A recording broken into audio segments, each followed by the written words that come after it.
That's okay. Just don't look into it. Yeah. Don't look into the light. Now I feel like a fly. That's okay. I just wanted to try it. Okay. Well, good afternoon, everybody. Welcome to the second half of today's presentations. Thank you for the cheering. My talk is going to be on economic calculation and socialism, and some of the themes and topics will probably overlap or at least resemble some of the stuff that we heard earlier today and perhaps that you heard yesterday. So what I'm going to do here is I'm going to introduce the topic with a quote from Don Lavoie's 1981 paper on his critique of the standard account of the economic calculation debate as it was presented at that time and still largely remains presented today. So he says, the meaning a reader derives from a particular piece of scholarly literature is unavoidably influenced by his premises and analytical framework. When the underlying theoretical framework of the reader differs sharply from that of the writers under examination, the result is likely to be profound misunderstanding. And this is not related only to the topic that I'm going to be talking about. It's probably a much more general theme that when we read or listen to something, we interpret what we read or listen or look at based on our own worldview. So our interpretation will be marked through the lens of our own worldview. So the intended message that is being sent by the writer or whoever is sending the message might be interpreted differently compared to what the message was initially supposed to be.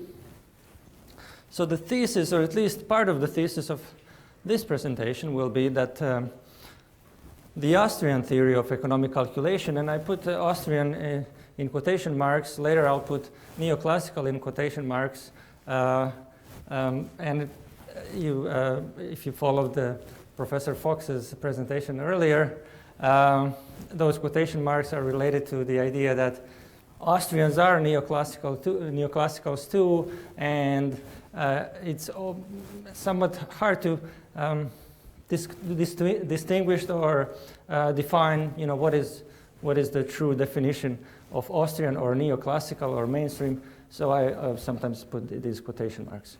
So the presentation is going to talk about that the Austrian theory of economic calculation was distorted somewhat by through the lens of the, again, mainstream neoclassical economic theory.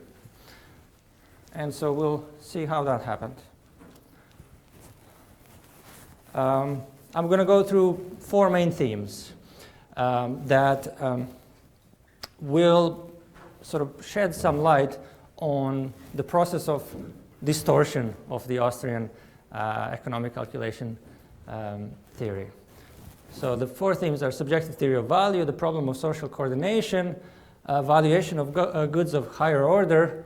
Now that kind of seems strange, maybe for some of you.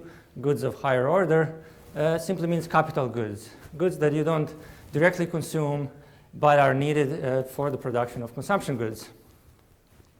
And competition as a process of discovery. I think this last theme probably sheds the most light to the core of the misunderstanding in terms of what economic calculation meant to the Austrians, and what it meant to these, again, mainstream neoclassicals. We're implying that the Austrians are not mainstream, and that, again, could be a matter of debate. So let's talk about the subjective theory of value first. We can start with Mises's axiom, and it simply says the human action axiom states that every human action is an attempt to move from a less desired state to a more desired state. And that movement or desire to move from a less preferred or desired state to a more desired state creates this impetus or some sort of a force toward equilibrating conditions. Right? There's something you're not satisfied with completely, and you see a better future, a better alternative, and you're trying to move, trying to act, trying to do something to move from from the present state to the new, more preferred state. Now, one thing that the Austrians recognized and emphasized is that what is desired by each of us is subjective and not directly observable. What all of us or each of us would want to do at any given moment is not really known to any of the other people. And that has profound implications for economic analysis. Now, another idea that comes from the action axiom is that as we act, we experiment. We don't know what our actions will bring exactly, what outcome they will bring. We're actually experimenting. Sometimes we succeed, sometimes we predict correctly, sometimes less correctly. So sometimes we could succeed, sometimes we fail. But regardless of whether we succeed or fail, we reveal some knowledge to ourselves and to others. We discover our own preferences, other people's preferences, their abilities, goals, inputs that are available to them. So new information is revealed to us through the act of experimentation. And Austrians have a name for this. They would call this entrepreneurial discovery. All of us have some aspects of entrepreneurship in ourselves. One of the implications of this is that private property or ownership over resources and consent or consensual exchange of property is necessary for this experimentation. Just a common sense explanation for us to sort of bring that idea to a more plastic sense. In order to be able to experiment with anything, you have to have the authority to use whatever you have, right? To try something, you have to have the jurisdiction over resources to try to use them. If you don't have that jurisdiction, you can't really experiment. Now, if we have that authority to experiment, to exchange things among ourselves, the outcome of that exchange are prices, exchange ratios, or market prices.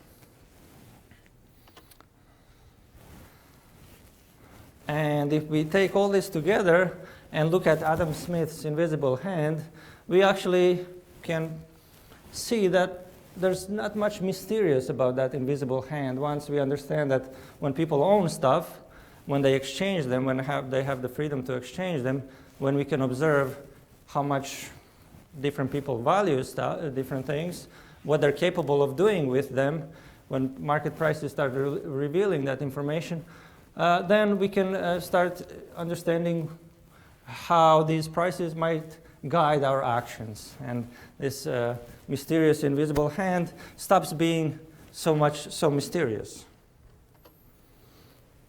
Now, this is also related to the problem of social coordination.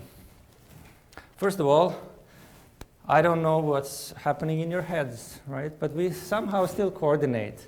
So if people act on the basis of their unobservable subjective values, how do we avoid chaos? How do we get any order in this world?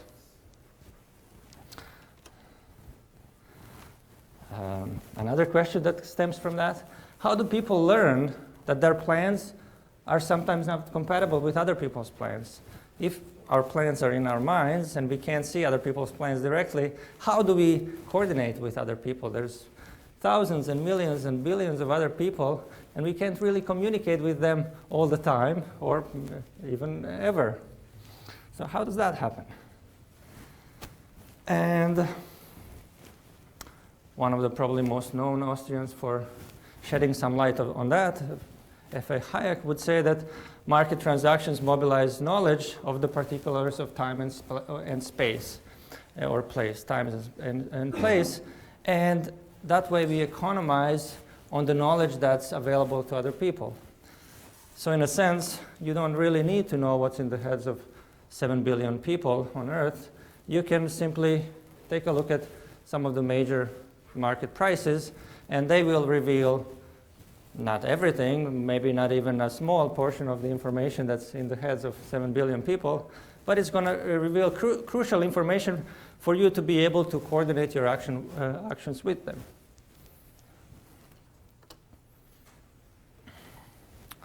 And yes, we don't need to know everything about other people. Now, what's especially important? This is especially important for these goods of higher order, or for capital goods.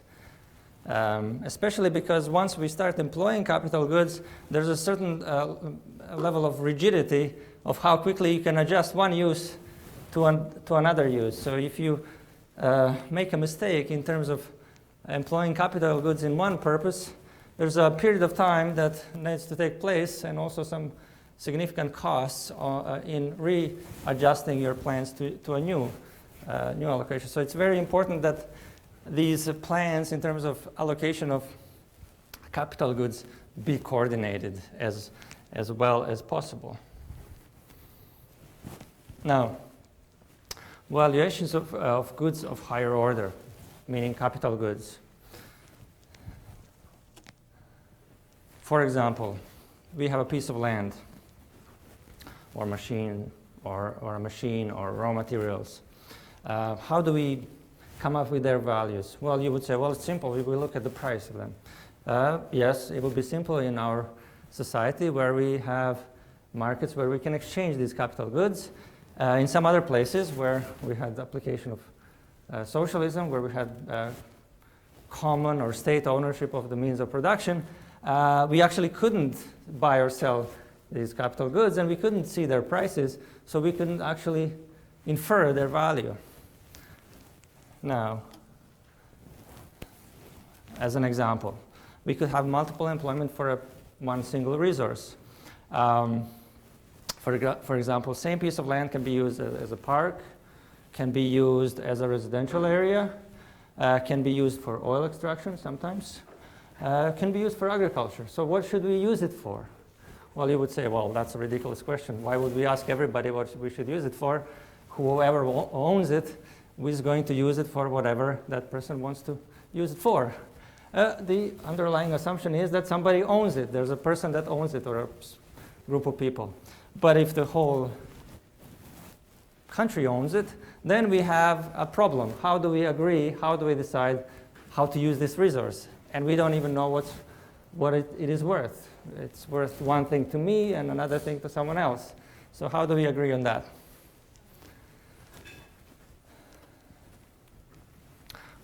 How do we change production plans? How long should it be a park?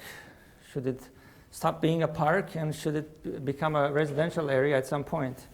All those questions are sort of an introduction into a problem that we will talk about in a bit. Now, competition is a process of discovery. Austrians had a particular understanding of that problem, and this word competition is used by what we would call, say, mainstream neoclassicals, as well as Austrians. But the word means very different things, and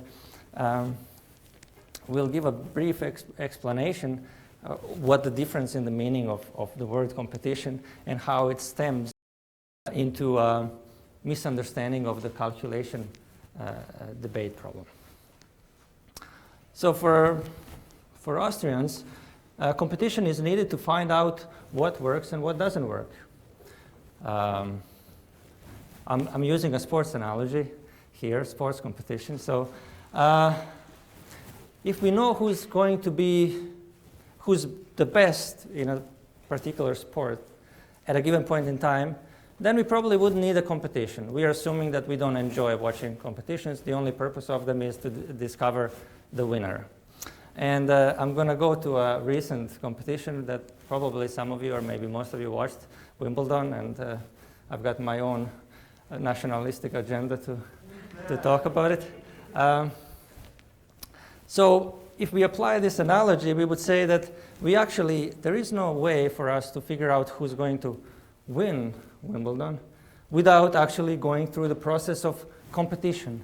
The information needed to make that choice is not contained in anything else other than in the competition process, or at least a competition process is a necessary event for it to happen. We can't really say, look at all these guys who could be candidates, measure their weight, their height, their level of hemoglobin, anything, everything that they can do during the day, the speed that by which they can hit the ball. All that wouldn't tell us, we couldn't synthesize that into a synthetic statistic that would say, this guy is the winner. We don't need Wimbledon. This guy is the winner. We have all the information we need, right? So that being the analogy, the Wimbledon would be the market, right? We would say, well, we would need the market to discover who's the winner, not in the sense that nobody else is going to benefit, but in the sense who is going to succeed in a certain activity and someone else will succeed in some other activity, right?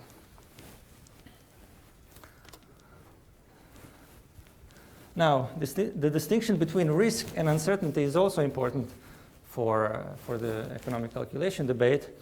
And the way we would define risk, we would say, this activity is risky.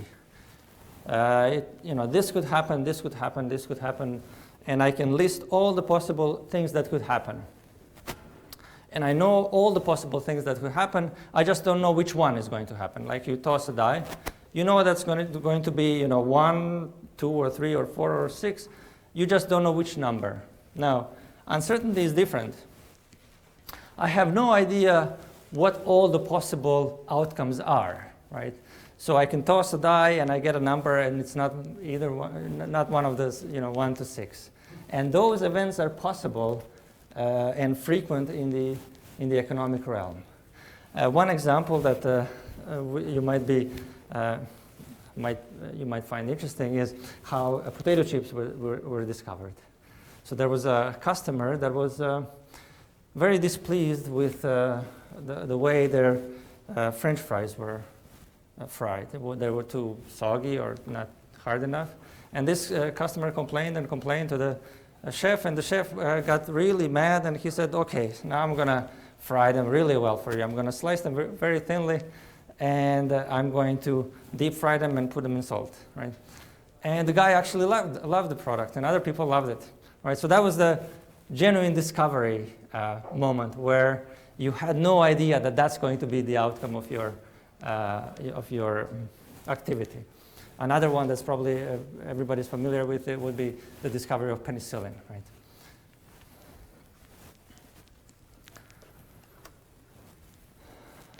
So the competition in this sense is a dynamic process, and the reason that we need it is that we can't know the outcome before the actual competition process occurs. We know that we need that process for information to be revealed. That information can't be revealed in any other way. So the economic calculation debate lasted some time between 1920 and 1950, and we had different actors on the two sides. The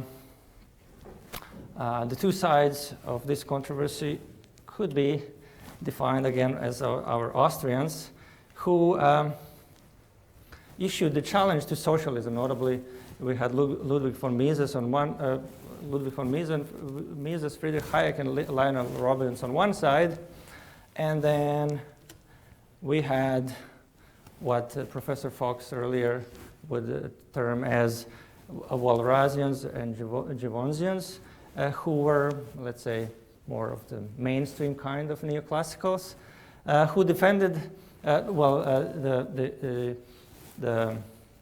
economists who follow the Walras and Jevons paradigm defended one form or another of socialism from this challenge. So we have probably the most well-known Oskar Lange and Abba Lerner on that side. So they were trying to show that it is theoretically possible to have all the outcomes that we want, that market gives us, without the market, right? So all the outcomes that Wimbledon gives us without Wimbledon, right?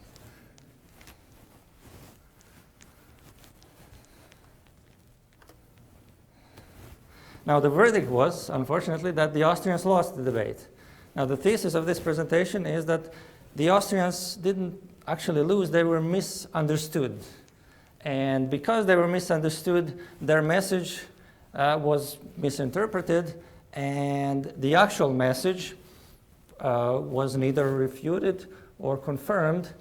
So that we would have to actually focus on the actual message, which most economists haven't focused on too much. So what are these two competing paradigms? So Professor Lavoie, his thesis in his 1981 paper is that the two sides actually had two different paradigms. So they had two different worldviews. They had two different lenses through which they saw competition as a sort of a process or an outcome. And I would use analogy, broken telephone analogy, sort of sending a message that reaches the other side, but it's a different message. It's not the message that you sent. So two sides were sending messages to each other, but not really understanding the arguments that were sent completely. So adherence to one paradigm, which was the prevailing paradigm, so that was this, let's call it mainstream neoclassical, could not comprehend the nature of the problems perceived by the adherents of the other paradigm.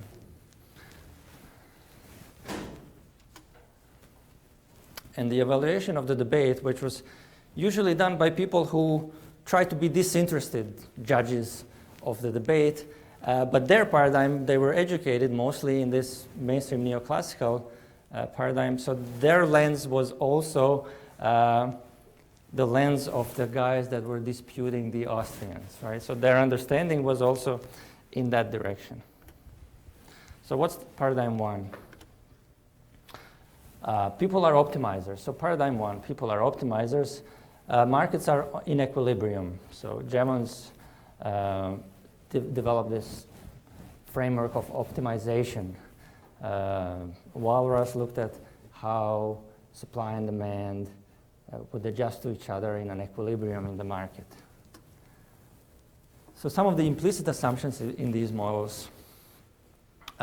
Economists, since we are supposed to analyze these equilibria and optimization, we are able to know in one way or another people's preferences, production plans, input availabilities, and hence demand and supply schedules.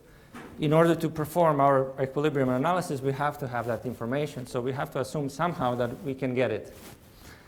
And then economists can use this knowledge to construct a set of simultaneous equations, which, given certain assumptions, we can somehow solve for the equilibrium outcome, input and output levels. And there's an assumption, too, that there's an institution that can first collect all this data and implement economist calculations in practice.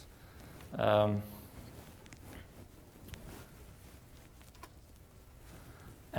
Professor Holcomb would say that this is an implicit assumption of an omniscient benevolent dictator. The omniscient benevolent dictator first collects all the data, processes them, calculates the optimum, and then implements the optimum in the economy. Now, what's paradigm two? Paradigm two would be that people are not optimizers, they cannot optimize. They act intentionally, but they make mistakes, which means they're not optimizing sometimes, and most times they perform less than the optimal performance. Some of their perception and expectations are wrong, and they have to experience, they have to act and experience the outcome of their actions in order to realize that some of their perceptions were wrong. They can't come to that knowledge just by observing. Markets are virtually never in equilibrium, but there is a process that tends to guide it toward the equilibrium. Only trial and error in general can reveal which perceptions are correct and which are not correct. So we have to try, we have to act, and then we have to either make mistakes or succeed. Another unfortunate idea for us economists is that economists don't know and cannot know people's preferences, production plans, and input availabilities. And another perhaps unfortunate fact or an idea, there is no omniscient benevolent dictator. For some of us may be fortunate, for some of us unfortunate. There's a dynamic competition as a process of discovery. So it's competition as a process, not competition as an outcome, but as a process of discovery is the normative benchmark for this paradigm. Now, let's imagine that I had a curtain and I didn't tell you the names of the two paradigms. You probably figured them out already, but now I'm going to state the obvious. Paradigm one is this neoclassical or mainstream neoclassical tradition. Paradigm two would be the Austrian tradition. At the time of the debate, most economists did not appreciate the importance of this, of our paradigm two, and the idea of competition as a dynamic discovery process, information that cannot be otherwise discovered. So let's see the overview. Some definitions that are important for the debate. Economic calculation. So when we say economic calculation, what we mean is the process of evaluating alternative combinations of uses of goods of higher order, capital goods. Which capital goods should be used in which proportions, where, and how. If goods of higher order can be employed in multiple ways, how is their actual employment to be decided? Where, how, by whom? Now, let's define socialism. Collective ownership of the means of production, goods of higher order or capital goods. Sometimes socialism also means abolition of the medium of exchange of money. Most times that didn't work, so they still had some money. In either case, there are no prices for goods of higher order, for capital goods. There are no prices. The exchange of capital goods is not allowed. So let's look at an example. And this is also from a paper that deals with the economic calculation debate. Suppose we want to produce an output, and we have two options, option A and option B. Option A requires 50 tons of rubber and 40 tons of timber per week. Option B requires 40 tons of rubber and 50 tons of timber per week to produce the same quality and quantity of output. Now the question is, which option do I choose? Well, you would say it's easy. Just look at the prices of the two, of rubber and timber, calculate all costs, pick the one that's cheaper, right? That'd be the simple solution. Now, if I didn't have prices for these inputs, then I couldn't do that. And why wouldn't I have prices? Well, if exchange of these goods is outlawed, or if it's in common ownership or state ownership, then I don't have these prices. Then I have to come up with some other way of calculating or determining which way I should go. So under socialism, we have either money is abolished, or there is collective ownership of the means of production, rubber and timber. In either case, there are no prices for timber and rubber. So the manufacturer or planner has to make some arbitrary choice, has to use some other methods because there are no prices. So let's say one proposed method. We could use labor input calculations. Look at how much labor we need to produce 40 tons of rubber and 50 tons of timber, and look at usefulness of consumer goods. Now the problem with that is that labor is heterogeneous. There is no unit of labor. My labor and someone else's labor is not the same thing. Usefulness of consumer goods, we don't know, we don't have that information. Consumers' goods are useful to different consumers in different ways. So again, there's a problem. How do we put that information together in a single number? Then again, there's another solution which was proposed by proponents of market socialism, some sort of a trial and error, but mainly conducted by bureaucrats. So for example, we would set supply equal to demand, and then we would make some bureaucratic decisions to tell different branches of production how much to adjust their production in different directions. Now, the problem here that we have is, how do we know when changes are going to be needed, how fast, how much change? We don't have that information. And then another solution or potential solution, which we call linear or nonlinear programming. We would try to collect as much data as we can and try to construct people's production possibilities and their preferences, and then try to solve for this equilibrium. Now again, we have a problem. Where do we get the data on people's production possibilities? Do we conduct surveys all the time? How do we do that? Maybe we do that, but that's very costly. As all of you that, or any of you that conducted surveys know, it's a timely process. You conduct a survey, it takes you a few months, things have changed. And then you have to do a new survey.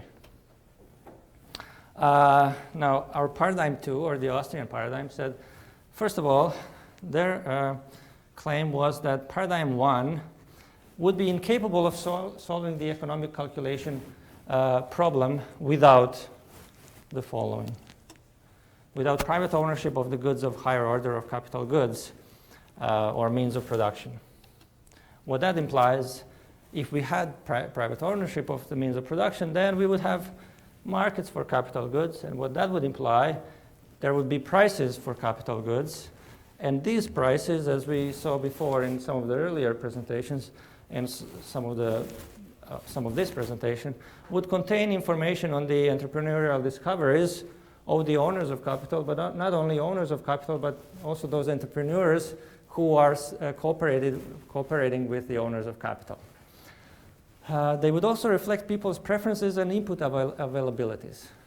And once we have these prices, although they don't reflect all the knowledge you have, they reflect that bare minimum that we need in order to make decisions in a way that wouldn't be exceedingly costly.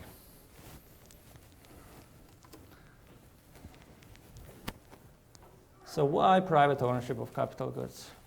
Well, we would say, and probably most Austrians would agree, that in the real world, preferences and scarcity conditions change all the time. So first thing, we can't really observe them directly. Now, if that wouldn't be that much of a problem if they didn't change.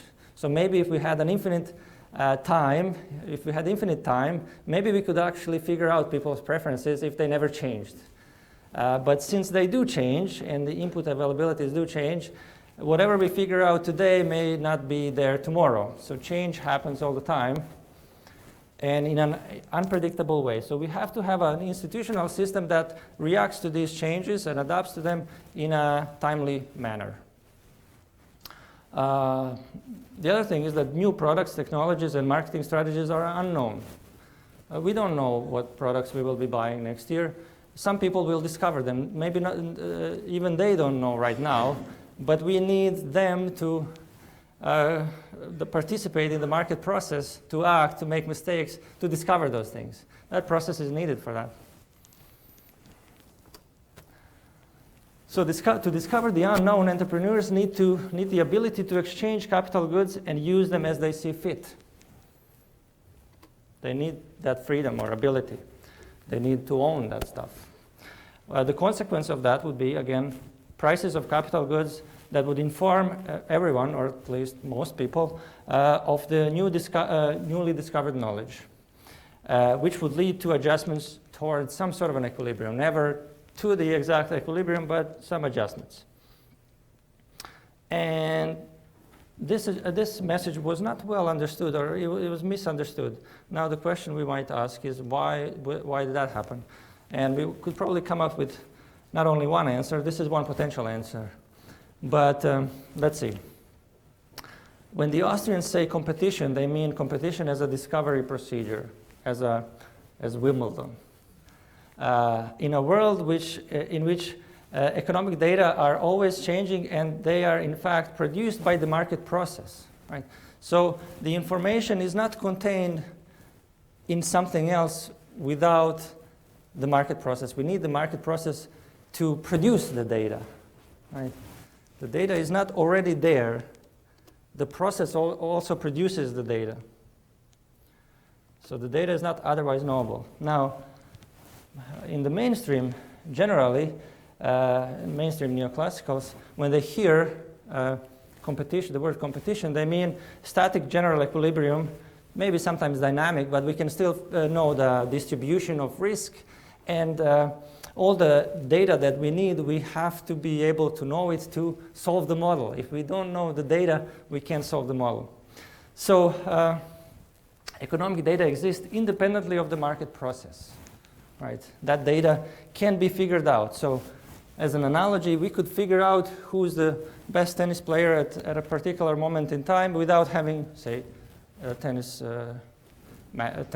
competitions, without having Wimbledon, right? Just by looking at their, how much they exercise, how fit they are, without having the actual competition.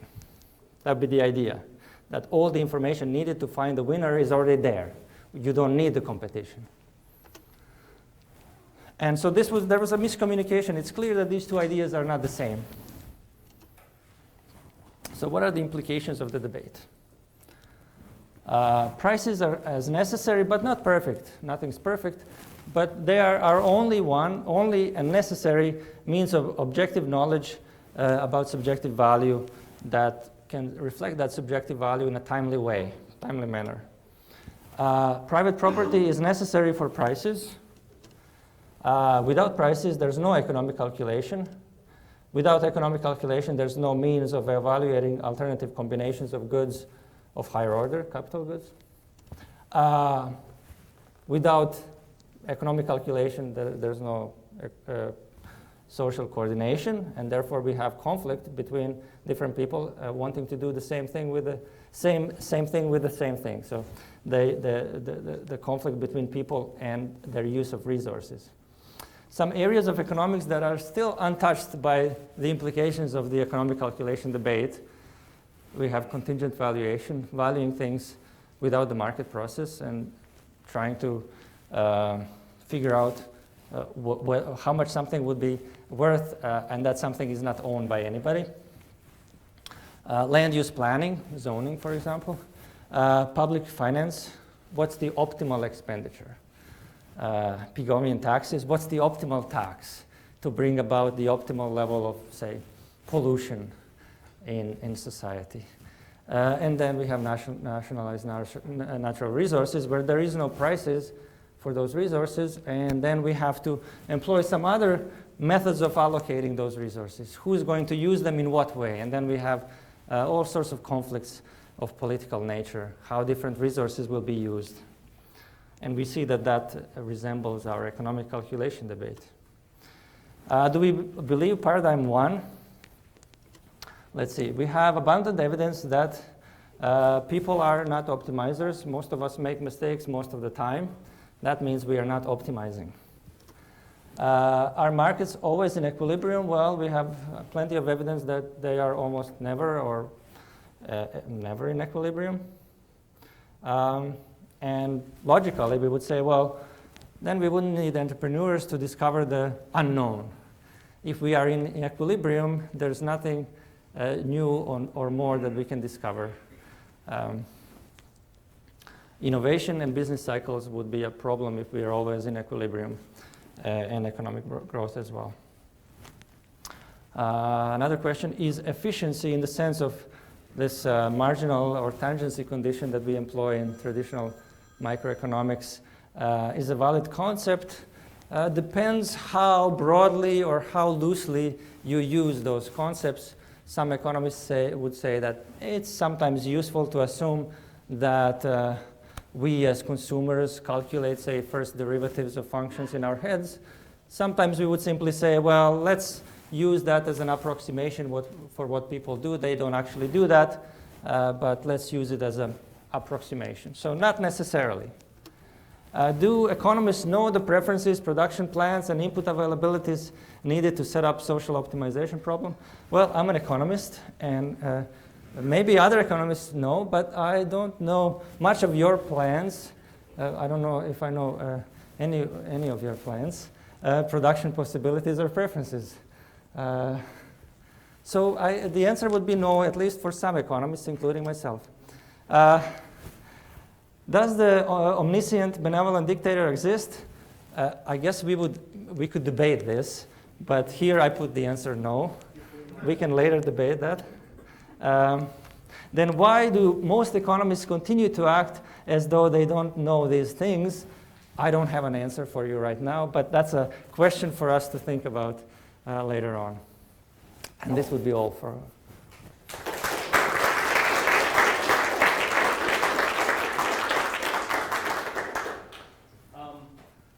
Let's go with those questions, and we'll take a little bit of a break, a 15-minute break.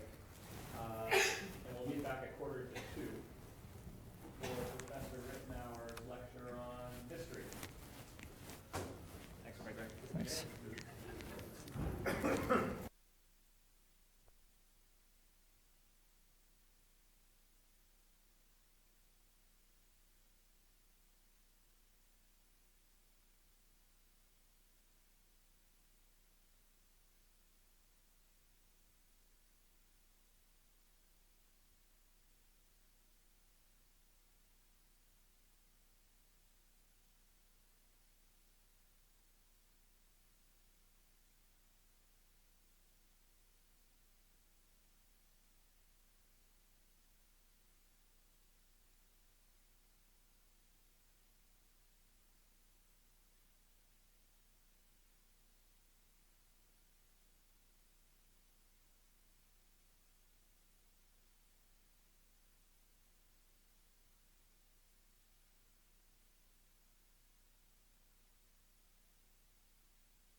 All right, ladies and gentlemen, boys and girls, children of all ages, it is time to begin. Time to convene. And I've been asked to present an historical perspective on the Austrian school, which means I'm going to try to cram all of the history of economic thought from about 485 BC through 1995 AD into 45 minutes. So I must say, I in some sense going to apologize. This is going to seem, in some sense, very Whiggish or great mannish. And I don't really embrace that particular view of history, but we're going to have to be painting with a very broad brush flying pretty close to the trees and moving right along. So I'm just going to try to hit on some of the main contributions of people, explaining a little bit how did we get from there to here.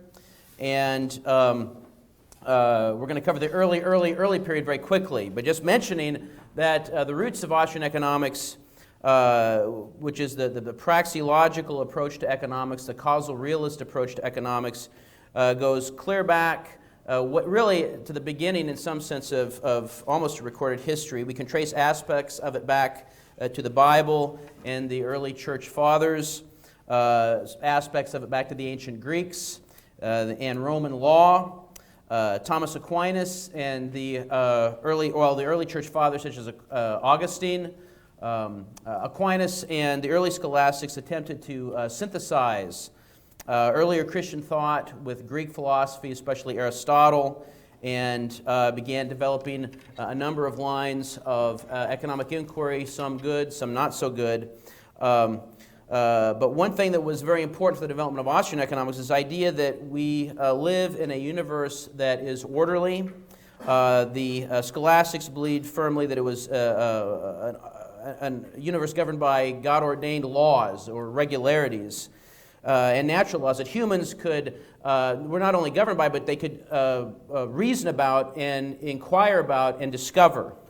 And the late scholastics developed various lines of economic reasoning as it applied to value and exchange, monetary issues. They developed thoughts on the entrepreneur, profit and interest. And they did this as they sought to really engage in moral theology and moral philosophy.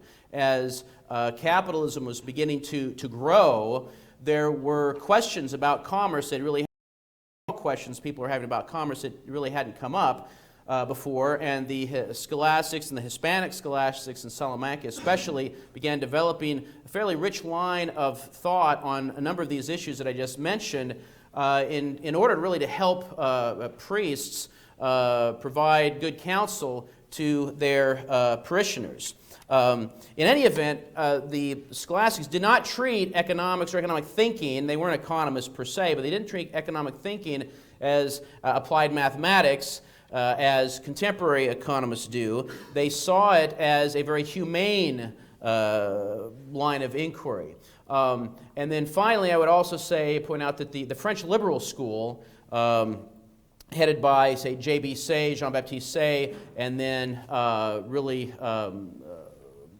promoted by Frédéric Bastiat, was also important as providing a backdrop to Austrian economics. There's sort of this intellectual milieu, this body of thought that developed over a significant period of time, having inroads here and there, culminating, well, I don't say culminating, but all, to a certain extent, influencing the thinking of the person we could really call the originator, per se, of Austrian economics, and that would be Karl Menger. Now, Dr. Fox had mentioned before that Menger was a polymath. He was a writer, a journalist, an economist, and an avid fisherman. This is a photo this is Menger on the left, on a fishing excursion. We don't know with who, but there he is. He did actually fish. We don't know if he caught anything on this particular excursion or not, but there he is.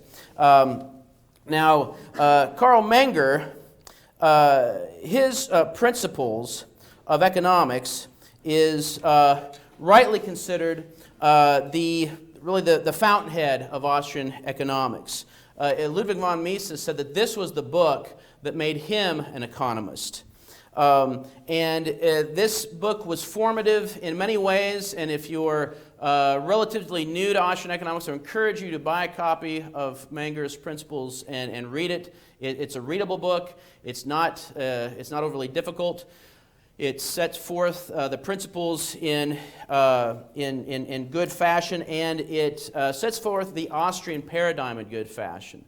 The very first sentence in the book says, quote, "All things are subject to the law of cause and effect," end of quote. And the rest of the book is an application of the logical laws of cause and effect to human action and its implication.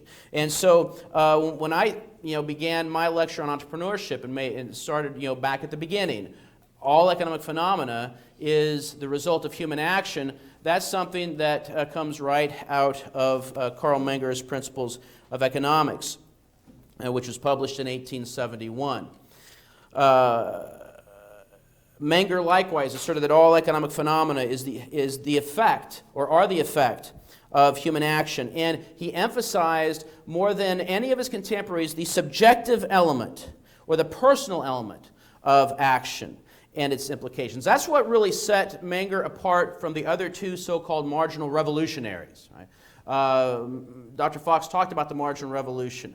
The discovery of the law of marginal utility by Carl Menger in Vienna, by William Stanley Jevons in his Theory of Political Economy in England, and then Leon Walras, who was a French economist but couldn't get a job in France, and then sort of went to Lausanne, Switzerland, and he also elucidated the law of marginal utility. All three of them in a slightly different way, but what set Menger apart from the rest of them is that this marginal utility is subjective and is closely tied to the subjectiveness of human action. All economic theories are the implications of human action, hence all economic theories form an integrated whole. Right? There is a connectivity. Right? There isn't a theory of the economic good that's divorced from the theory of exchange, that's divorced from the theory of profit, that's divorced from the theory of distribution. No, all economic theory is integrated into one whole body of thought because all economic phenomena is a result of human action. And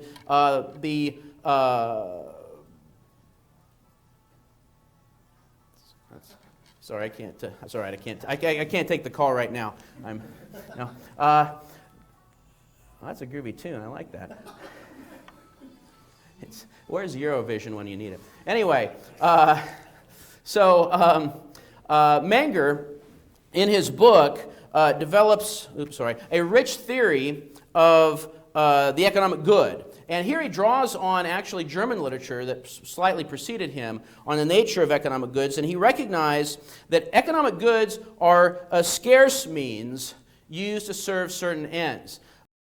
Recognize that Carl Menger, when he talks about the economic good, emphasizing scarcity, is the first economists to really, in modern times, describe the importance of scarcity and what the nature of a scarce economic good is. An economic good is a thing, a useful thing, that people have to apply to achieve an end that they have personally, and they have to apply it because it's scarce.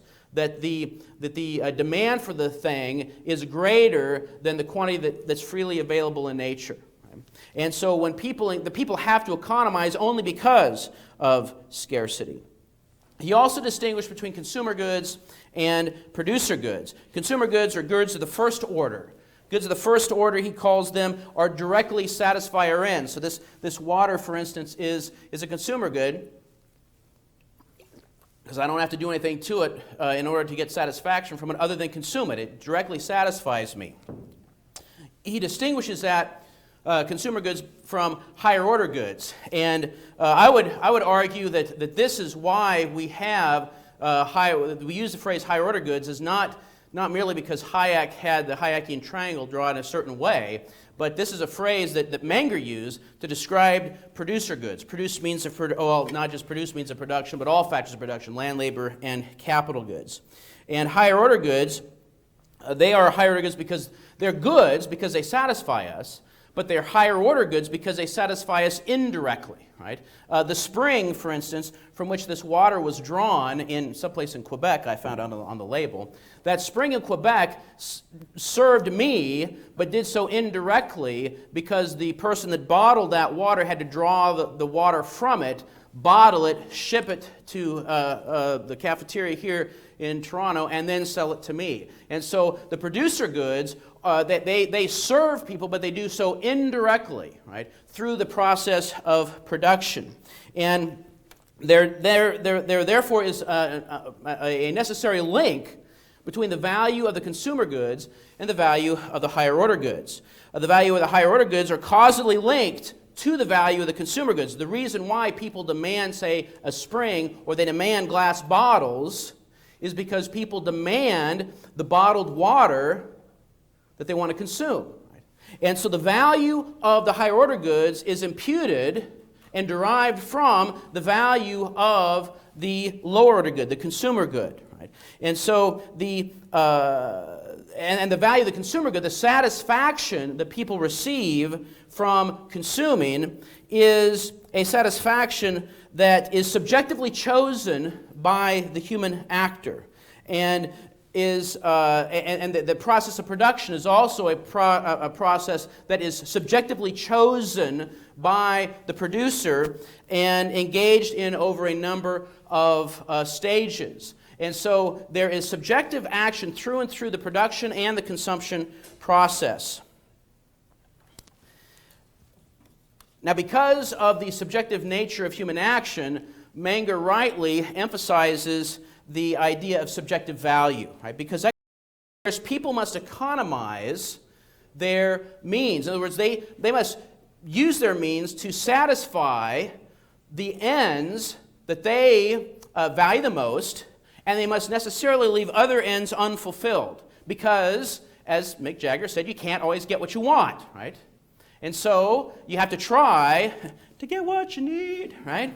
That's what you have to do. And so the act of economizing is doing just that. It's taking our scarce goods that we have and applying them to choose our most highly valued ends and leaving other ends unfulfilled. And therefore we must rank our ends by a process of subjective evaluation. And so value is, according to Menger, is the subjective relative preference of a person's end and the means he uses to achieve that end. And when he elucidated and explains the theory of value, he applies this notion of subjective value not to classes of goods, right? And this is where he gets into law of marginal utility, right? He doesn't apply it to, say, water versus diamonds, and says which is more valuable, water or diamonds, right? This gets to the old diamond water paradox. He doesn't do that. He recognizes that when people act, they appropriate concrete units of goods, specific units of goods, right? That they appropriate a bottle of water, not all the water in the world, right? They appropriate maybe one diamond for one diamond ring that you want to use to propose to your sweetheart, right? Not all the diamonds in the world. Right? And so he applies it not to classes of goods but concrete units, and as he does this, he lays out the law of marginal utility, which of course you mostly probably know, the inverse relationship between the quantity of the good and the value of the marginal unit of that good. And so the law of marginal utility for Menger is not a manifestation of physiological pleasure, like it sort of is with William Stanley Jevons. And it's not a manifestation of a psychological state of affairs. No, it's strictly an implication of preference inherent in action. It is a praxeological law. It is not a psychological law or a biological law. And this whole notion of subjective marginal value is again, sets Menger apart from Jevons and Walras, who conceived utility as a quantity necessary to solve a mathematical equilibrium model. It also sets Menger apart from the British classical school, such as Smith and Ricardo, who created this objectivist cost of production, i.e. or labor theory of value. Depending on who you're talking to, Smith, on the one hand, had a labor theory of value. In another part of the book, he had the book meaning Wealth of Nations, he had a cost of production theory of value. Then Ricardo reverted back to a hardcore labor theory of value which was picked up by Karl Marx to unfortunate ends. Right? So ideas do matter. So be careful what you think and what you write about. You never know who's going to run with it. Just it's a word to the wise. And so the classical economists did have this idea of intrinsic value that you've been exposed to already, so I won't go into it in great detail. Well, Menger saw that this marginal value was marginal subjective value, and it was the result of an implication of human action, not psychological states of affairs. Now, Menger also developed a theory of the emergence of institutions. Sort of the idea that institutions, human institutions, as with social institutions, develop as a sort through a process of human action, a decentralized human action. And he has an article on the emergence of money, which we've already talked about before. That was an example of Menger's development of money from a result not of a single person saying, let's go and have something called the medium of exchange and we're going to call it money. Right? No, that was the process of decentralized human action. Well, that is how Menger argues money came to be about. Other people have applied Menger's theory to other social institutions. Now, an important aspect of Menger's career was his engaging in what's called the Methodenstreit. The Methodenstreit. And the Methodenstreit is a German word that means struggle over method. And it came about because of the reaction to Menger's principles. Menger's principles were basically ignored by the German historicists. Now, the German historicists, that was important because they were the dominant educators, the dominant sort of group of professors in Europe at the time. They were economists who thought that the only thing to learn about economics was in history. History was the only place we could go to learn anything about economics, and we are going to do history and economics in a way to defend the Prussian state. That's what their modus operandi, that's their goal, right? And so they didn't like the principles. They were committed to radical empiricism. They asserted that economic knowledge is derived only from experience, and Menger recognized, well, that means that they're relativist. Because you couldn't say, for instance, well, as Ricardo pointed out, according to the law of comparative advantage, both parties who engage in trade will benefit even if one party is better at producing both goods. Right? Because the law of comparative advantage says, hey, trade is always mutually beneficial as long as we produce according to that pattern. Well, the German historicists will say, nay. That's not true because, well, hey, it may have been true in 1810 in England, right? But this is 1890s. Get with the program, people, and this is Prussia, right? What is Ricardo? What does 1810 England have to do with 1890 Prussia? It was a new paradigm. It's a new economics, all right? And Menger saw that this was very poisonous for the idea of the existence of universal economic laws. And so he writes this book, Investigation into the Method of the Social Sciences, with special reference to economics, in 1883. And in this book he insists that the economic laws were exact laws of reality, just like what Dr. Bloch told us yesterday. Economic laws are exact laws of reality, and that historical research, pure historical research per se, was entirely unable to discover such universal economic laws. Because history is only going to be describing a particular point in time in history, and so whatever we glean from history, right, we may learn something about that particular time period, but it's not something that we can then say, aha, ergo, this applies to all time, right? Because history is never for all time. History is for a particular period in the past, even. It doesn't say anything about what's going to happen in the future. Right? And so that was Menger's perspective. Well, as you can imagine, the book was not embraced by the historicists. In fact, it was violently and derisively attacked by Gustav Schmoller, who was the leading German historicist of his day. Menger, in kind, responded with a scathing pamphlet, and then the Methodenstreit was on.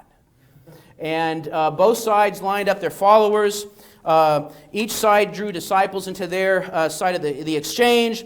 And one thing that this did tend to do is it tended to blur distinctions between the Austrians. So the Austrians sort of lumped together as being all monolithic, and then the German historicists were all lumped together being monolithic, which they were not actually, as we'll see in a little bit.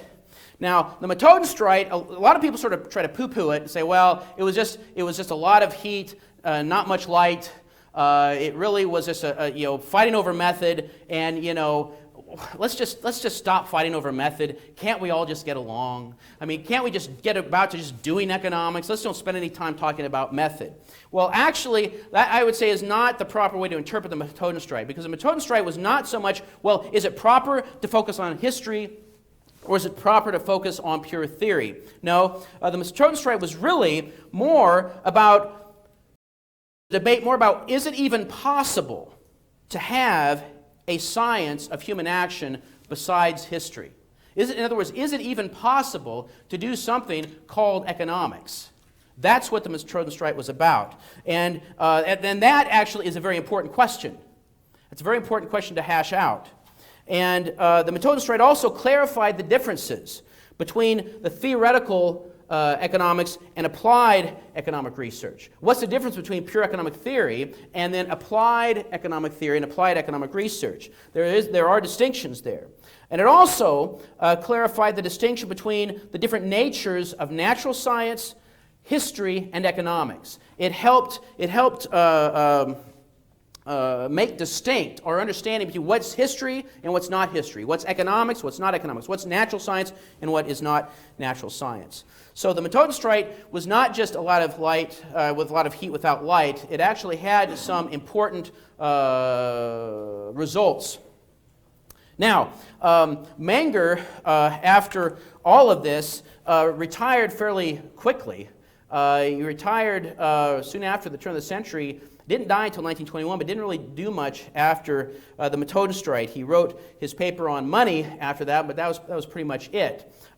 He did, however, obtain followers that became, and those followers became known as the quote-unquote Austrian school of economics. His two most important followers probably was Eugen von Bombawerk and Friedrich von Wieser. By the late 1880s, his work was being introduced into other nations, and he was gaining followers in France, in the Netherlands, in the United States, and Great Britain.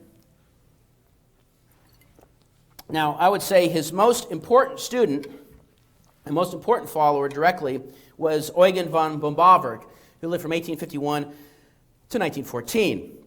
Bombawerk was an important thinker. He was an important economist. He became finance minister in Austria. And in fact, because of that, his image, his picture was on the last 100 shilling note produced in Austria before they went to the euro. I was able to get a copy of that when I used to teach in Missouri. One of my students who was in the choir, they went on a European tour and toured through Austria, and he brought back a 100 shilling note that I have up on my wall. Unfortunately, I don't think they recognized him so much for his economics, but because he was a finance minister. But be that as it may, he was an important economist. And in the 1880s, he published a couple of very important works that earned him an international reputation and made him the best-known Austrian economist in his day. He was the first Austrian school economist to have his works translated into English, for example. And this first work here, The History and Critique of Interest Theories, published in 1884, is just what it says. It is a critique of all previous theories of interest. Bombawerk wanted to essentially explain, from his perspective, the right theory of interest and capital. Now, to do that, of course, he felt he had to clear the field. Right? In other words, he had the first volume to basically show why everybody who has said anything about capital and interest, and especially interest up until now, they're wrong. Right? And I'm going to tell you the right way. That's that's probably maybe saying it a little bit strong, but on the other hand, he said it with an Austrian dialect, and I don't know Austrian, so maybe I wasn't so strong after all. But in any event, that's what he wanted to do, and that's what he did. And then he followed that up in 1889 with the positive theory of capital, right? So after critiquing everything, then he's going, okay, now this is the way things really are, his positive theory of capital. And it was a development of capital theory along purely Mengerian lines. He followed the praxeological approach of Menger. He used Menger's concept of consumer goods and higher order goods and the interrelatedness of those goods and the importance of time and action, and he built up this edifice of capital theory. He, for instance, lays out and explains that human action is a series of stages motivated by subjective value. And in his book, the first part of this book, he provides a very realistic account of the nature of exchange, and that's the account that Murray Rothbard draws on and lays out in his Man, Economy, and State, that I then draw upon and lay out in my book, Foundations of Economics.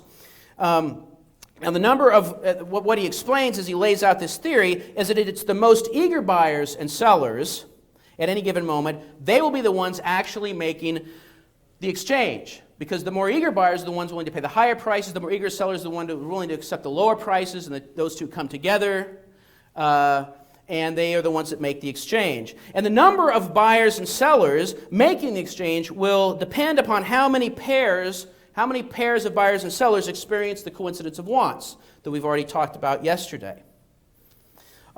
His capital theory is a modern theory of capital. Bombover's theory of capital is gaining increasing traction. More and more people are recognizing it as actually somewhat insightful. It's a good case, by the way, for this museum theory of history. Right? That people that thought, well, hey, everything that we need to know about capital theory has been published since 2005. That's wrong. Sometimes it is helpful to go back to, not 2005, but say 1885. Who knows? And people are doing that, and they are embracing more and more aspects of Bombover's capital theory. He was the one that coined the phrase roundabout methods of production. The idea that roundabout methods, those methods that take more stages, that are more capital intensive, they are more productive. Over time, they are more productive because you are able to take advantage of more capital goods. Of course, that means that in order to do that, you have to invest in capital goods. You have to first produce the capital goods before you can use those goods to produce consumer goods. And so investment in capital goods requires saving or restriction of consumption. Right? Now, in some sense, this is him just sort of incorporating some of the old classical elements of the importance of thrift and saving and investment into modern economics circa 1889.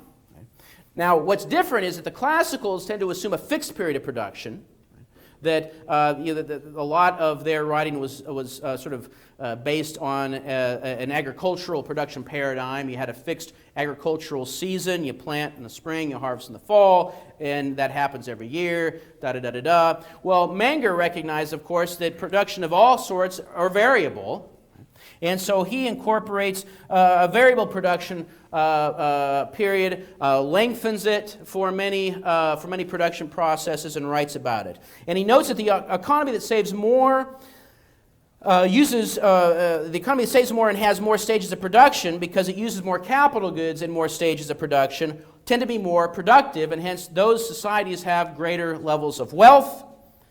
He also notes that he talks about who's going to make these kind of decisions. Who's going to decide how much do we save, how much do we invest, where these savings and investments are directed. In a socialist state, for instance, a central planner forces people to save and direct saved resources into the production of certain goods. But in a free society, we don't have a central planner.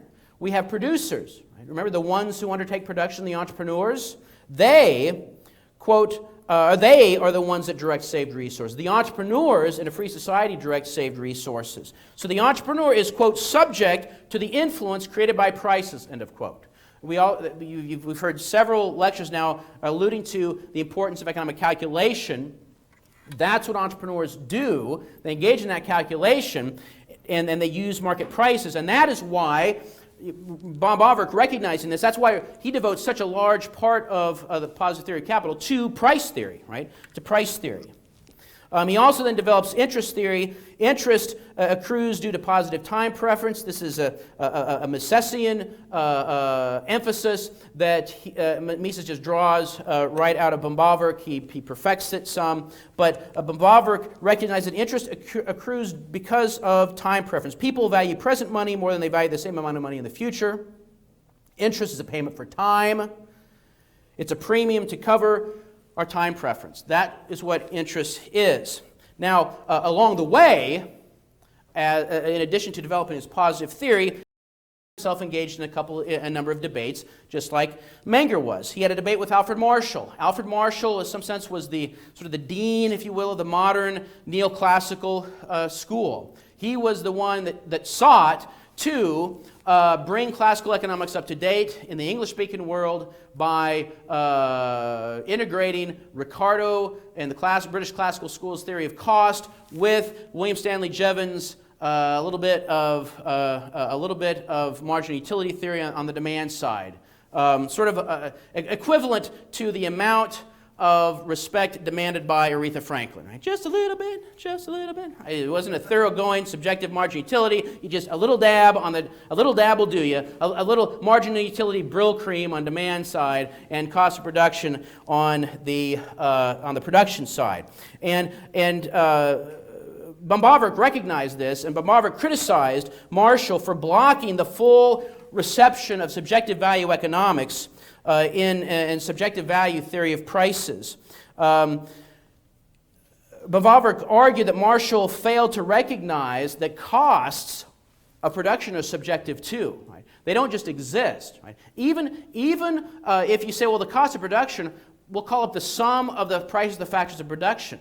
Those prices of factors of production are also determined by subjective value because those prices represent the value of those factors used in alternative production processes that culminate in producing alternative consumer goods that are demanded based on consumers', wait for it, subjective values. Right? And so all prices, and hence all costs of production, are also subjective in nature. Böhm-Bawerk also took on Karl Marx and the Marxist theory of exploitation. He first developed his critique of Marx in his History and Critique of Interest theory, which we already talked a little bit about. He noted that not all economic goods are the product of labor, yet are sold for a price. And if that's the case, well, a labor theory of value can't explain the prices of those goods. The value of all goods is subjective, and the value is a comparative preference along Mengerian lines.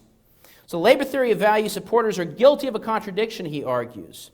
According to the Marxist labor theory of value, the quantity of labor determines the price of economic goods, and the value of labor is determined by the value of the economic goods necessary to reproduce it and maintain the productive capacity of the worker. And so what we have is a Marxist saying, well, labor, that the price of goods is determined by labor, but the value of labor is determined by the price of goods. And you have this sort of the circularity problem. And then he also criticizes Marx by being completely oblivious to time preference. Now, Böhm-Bawerk further develops this critique of Karl Marx in his book, Karl Marx in the Close of His System, published in 1896. And here, he notes the error of Marx's system, and he puts it in a pretty devastating way. He, quote, Marx breaks with facts at the start and clashes with them at the finish. Right? In other words, he's wrong through and through. Right? He says, herein, quote, herein lies, I believe, the alpha and omega of all that is fallacious, contradictory, and vague in the treatment of this subject by Marx. His system is not in close touch with facts. In other words, it's just a make-believe. Now, in addition to his debate with Marx and criticism of Marx and Marshall, he also was in a debate with John Bates Clark. Now, John Bates Clark was an economist who considered production and consumption to be simultaneous activities. Production and consumption happened simultaneously. There were no stages of production. He incorporated no waiting time into his theory of production. So capital, he thought, was simply a perpetual fund. A perpetual fund which automatically, quote unquote, generates profit in the form of interest. And this view ultimately became adopted by Frank Knight, who was the dean of the Chicago School, and hence embraced by George Stigler, Milton Friedman, and the rest of the Chicago School. And that's important. It was a Walrasian approach to capital. It was a Walrasian approach to Walras, when his part of the March of Revolution was his writing a 3-volume treatise, The Elements of Pure Economics, and he lays out an economic system, a general equilibrium economic system, as a system of simultaneous economic equations, showing equilibrium conditions. Well, one of the things that Böhm-Bawerk noticed, and John Bates Clark sort of followed suit in developing his capital theory, one of the things that Böhm-Bawerk noted was that production processes rely on the joint operation of specific capital goods which entrepreneurs must conceive, produce, appropriate, and combine within an economic process that takes time, which we've already talked about yesterday. The problem with Clark is that he has a system of simultaneous equations, and Walras does this too, and Clark is just importing from Walras. You have a system of simultaneous equations that includes interaction of variables that are not simultaneous. And that's no way to run an economic railroad, right? That's no way to do sound economic theory, right? It's completely fallacious and unrealistic. And Böhm-Bawerk recognized this. And so he also, by the way, thought that a problem with Clark was his interest theory. In that world, if there is no time, everything happens simultaneously, interest can't be due to time preference. It has to be due to something else. And so they said, well, it's due to the productivity of capital. The physical productivity of capital determines interest, according to Clark. And Böhm-Bawerk rightly, I think, saw this is sort of a remnant of the old classical idea of objectivizing costs and objectivizing value. And in fact, he goes so far to explain that, look, costs are not objective, right? And costs don't just determine prices of goods, even. Prices determine costs. It's the price of the consumer good that determines what costs an entrepreneur is willing to bear to produce that good. Right? So the anticipated selling price is what actually determines the ultimate cost of production, not vice versa. Wow. So that was Böhm-Bawerk. A second important pupil of Menger, follower of Menger, for institutional purposes, not so much economic purposes, is Friedrich von Wieser. Friedrich von Wieser lived from 1851 to 1926.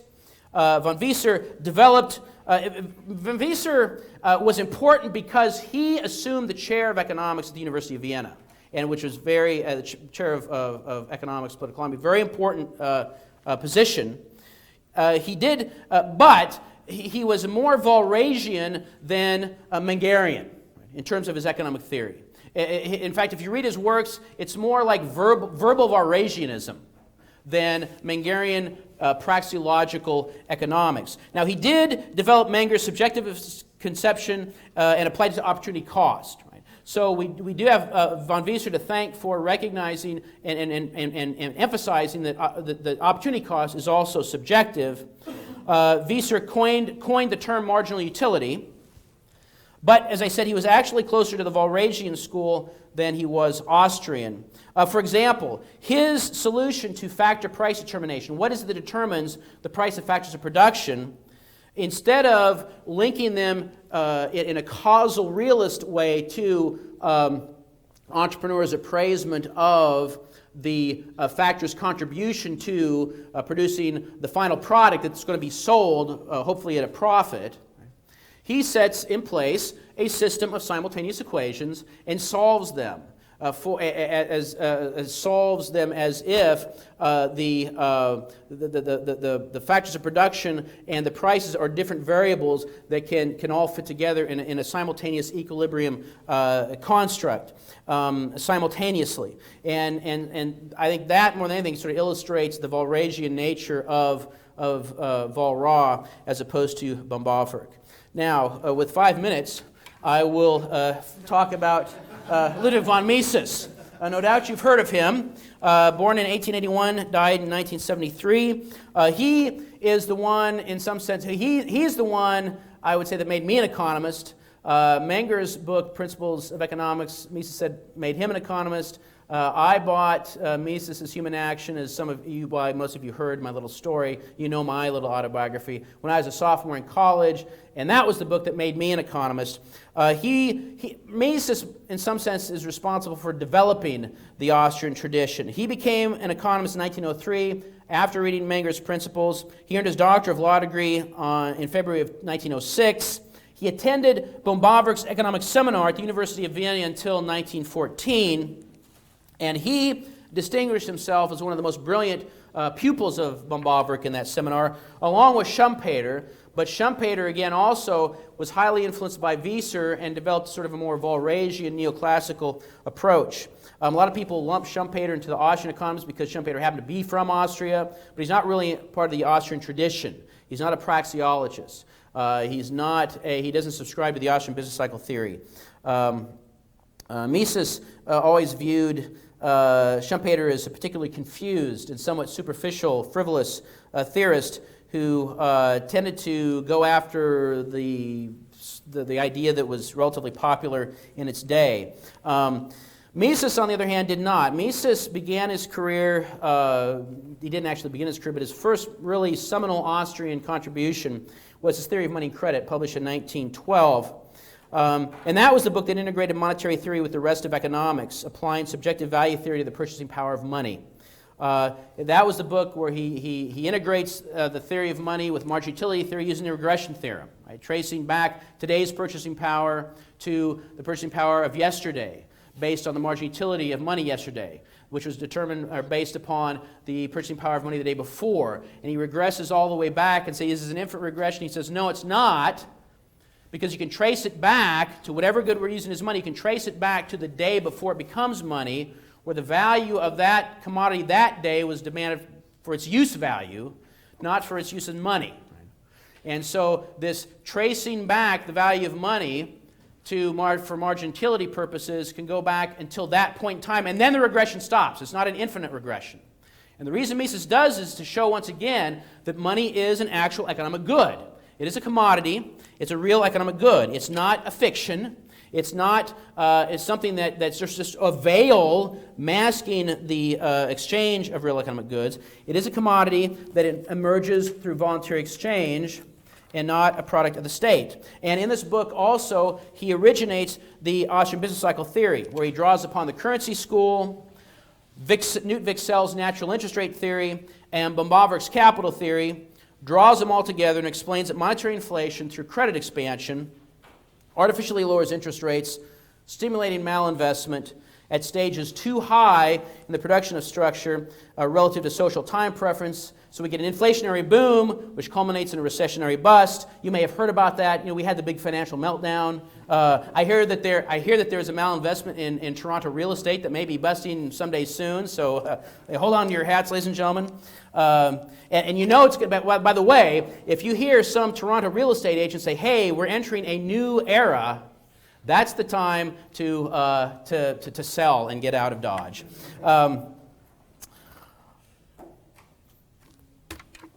1922, he gives his contributions to the socialist calculation debate, which we just heard about. That book, the article is a devastating critique and explaining why it is actually impossible for a socialist central planner to actually have anything called an economy in a pure socialist state. 1922's book, Socialism, was an elaboration and a thorough sociological critique of socialism as an economic system and as a way of life. It's absolutely devastating, and if you've never read that, treat yourself to Mises's book on socialism. And then, of course, in 1949, he publishes his magnum opus in English, Human Action, and here we have the importance of economic calculation, was at the very heart of the book. He identifies the importance of the entrepreneur, which is why we're stressing economic calculation and the entrepreneur in this particular university. And he builds an economic system specifically on the foundation, the Mengerian foundation of human action motivated by subjective value. His legacy: Frederick Hayek, who's no longer with us. Israel Kirzner did a lot of work in entrepreneurship and competition. He is still with us. And then, of course, sorry? 1830. Well, he's older than he looks, actually. I'm sorry, yes. It was 1930, actually, was when he was born. That's a young photograph of him. He's much older than that now. Murray Rothbard, of course, for whom the university is named, did a lot of great stuff, but we don't have time to talk about him either. So, I'm sorry, we're out of time.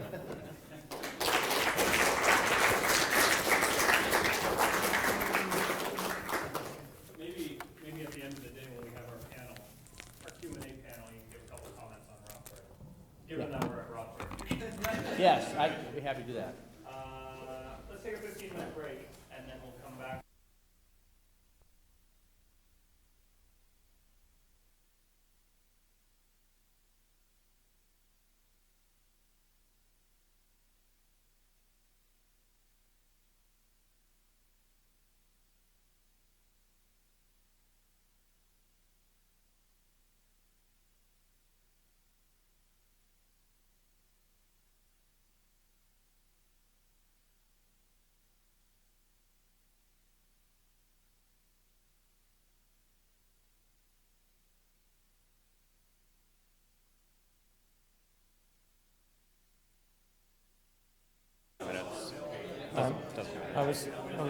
I actually thought that it's going to be, I was worried that it's going to be too short, but I guess I speak slower and I had more to say. But you always think that, eh? You always Yeah. think it's going to be too short, and then you always end up going over time. Yeah, it's funny. When you're giving papers at the end, you're always like going Yeah. through slides. But it was okay. No, that was good. I like that. Okay. No, that was really good. I like that paradigm 1 and 2. Okay. Is that somebody's idea, or is this the way you organize Well, it? that was, it was. I can't lie. It was Glenn's idea. Yeah. But I guess it became mine too because we talked about it so much. Yeah. No, I like the way it organized. Mm-hmm. Yeah, good job. Okay, let's put this thing on the go. Okay. Here, let me borrow your mic for a sec. Okay, can everybody take a seat so we can start the next session, please? Thank you. Yeah, this will work better when you have your block up there. Yeah.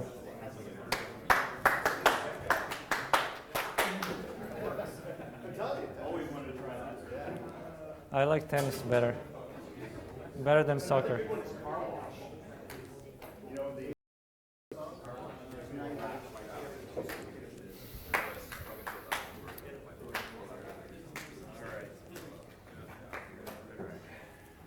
I can start? Okay, so I'm going to be talking about socialism again. Now it's going to be less theoretical and more applied. I'm going to apply it to my former homeland, socialist Yugoslavia. And so the title is The Aftermath of Socialist Yugoslavia, and I'm going to try to apply the Austrian business cycle theory to explain some of the developments in Yugoslavian history at the end of the 20th century. Now, first I'm going to present the standard story that I hear a lot of times, and I've learned over time not to let my hair do this when I hear it. So now I'm getting more patient with that standard story. Yugoslavia was a successful compromise between socialism and market economy, what some of the economic theorists would call an example of market socialism. And then war came, foreign meddling, and nationalism, and they together destroyed that successful economy. That started in 1989 or 1990, 1991. And then the next piece is that Yugoslavia never recovered from this crash, never came back to the level of economic activity in 1989.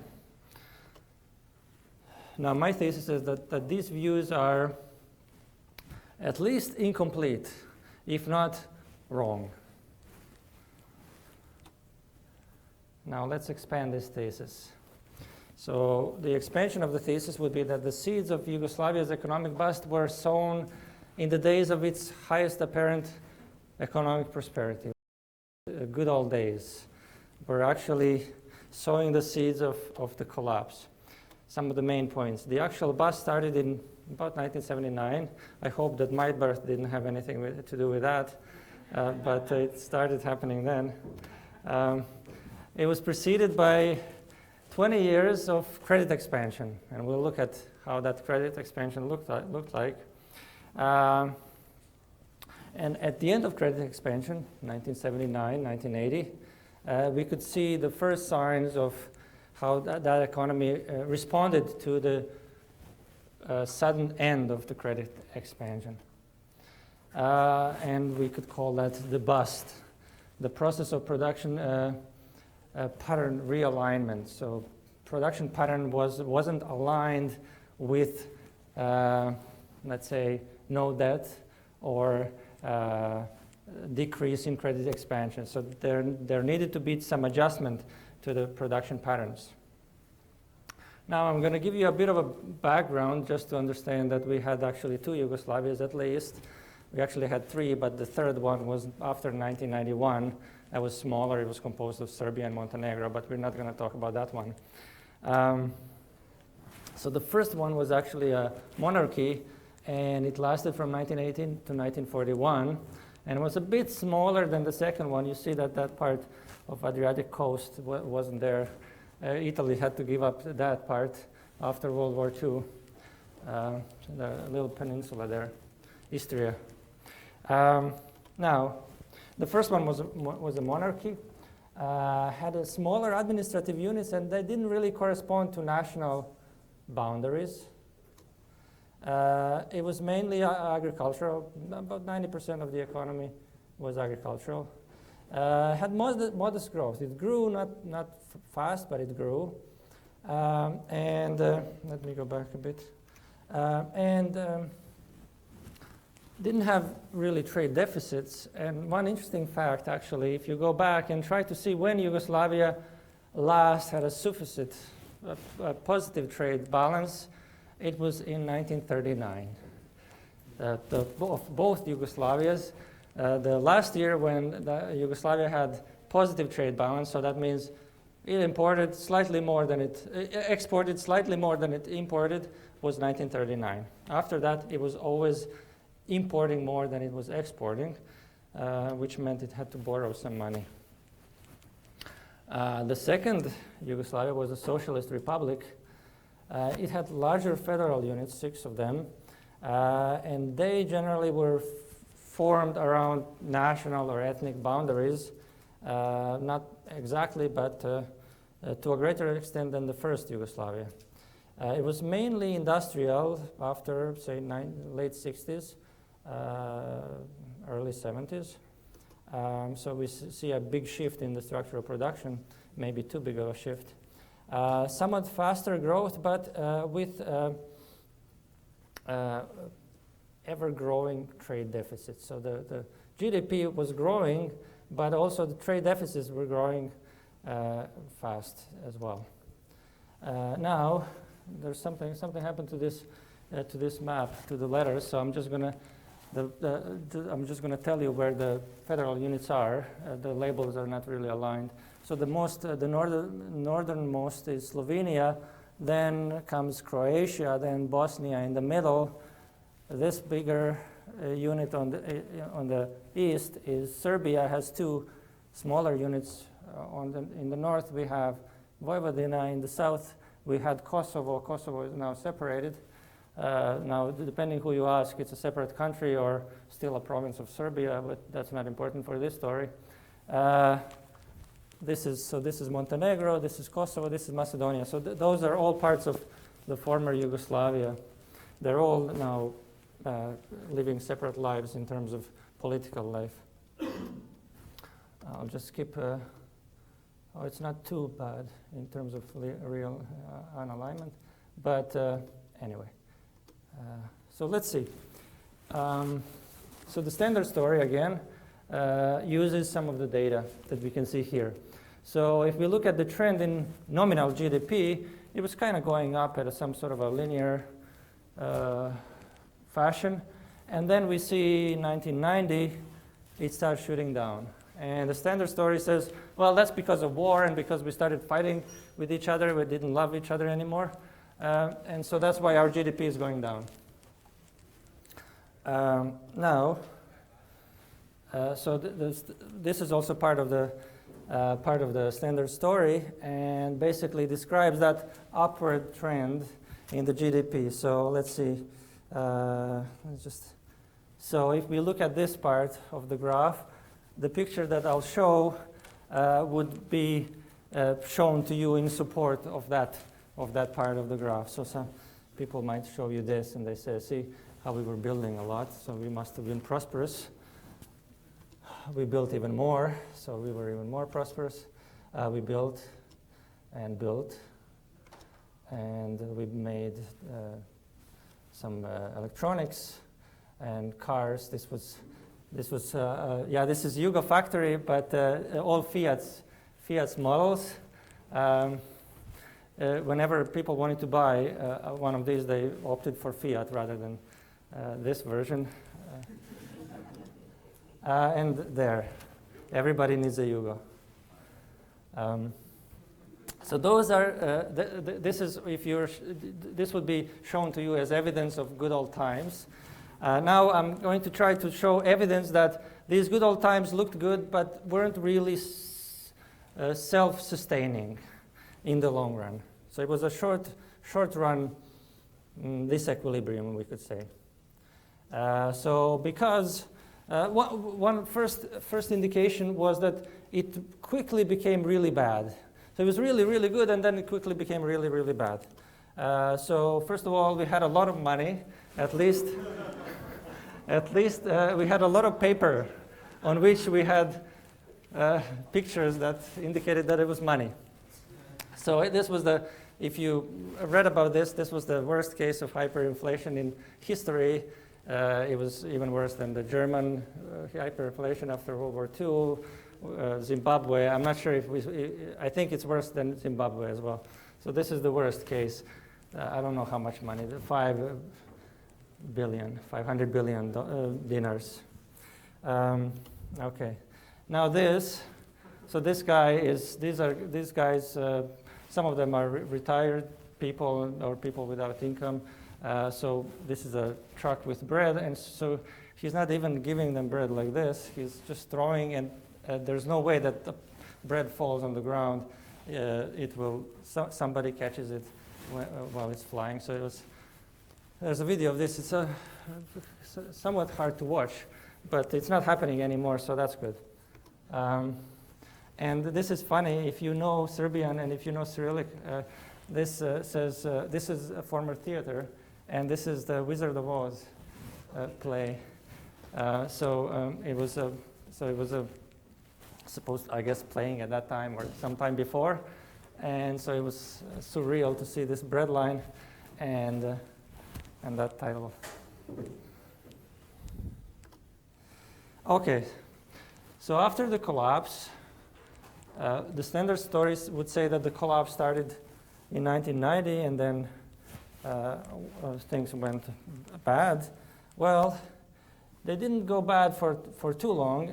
We know that we had war. The war started in Croatia, in Croatia first in 1991, and then it ended in Croatia in 1995.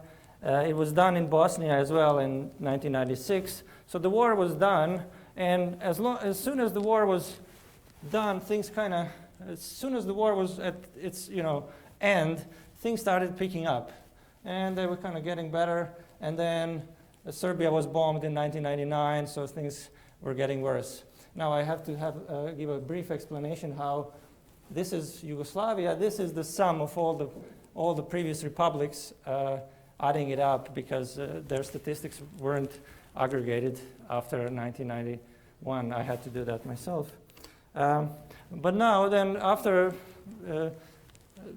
the bombing of Serbia was done, Serbian government changed its course in 2000, became more liberal.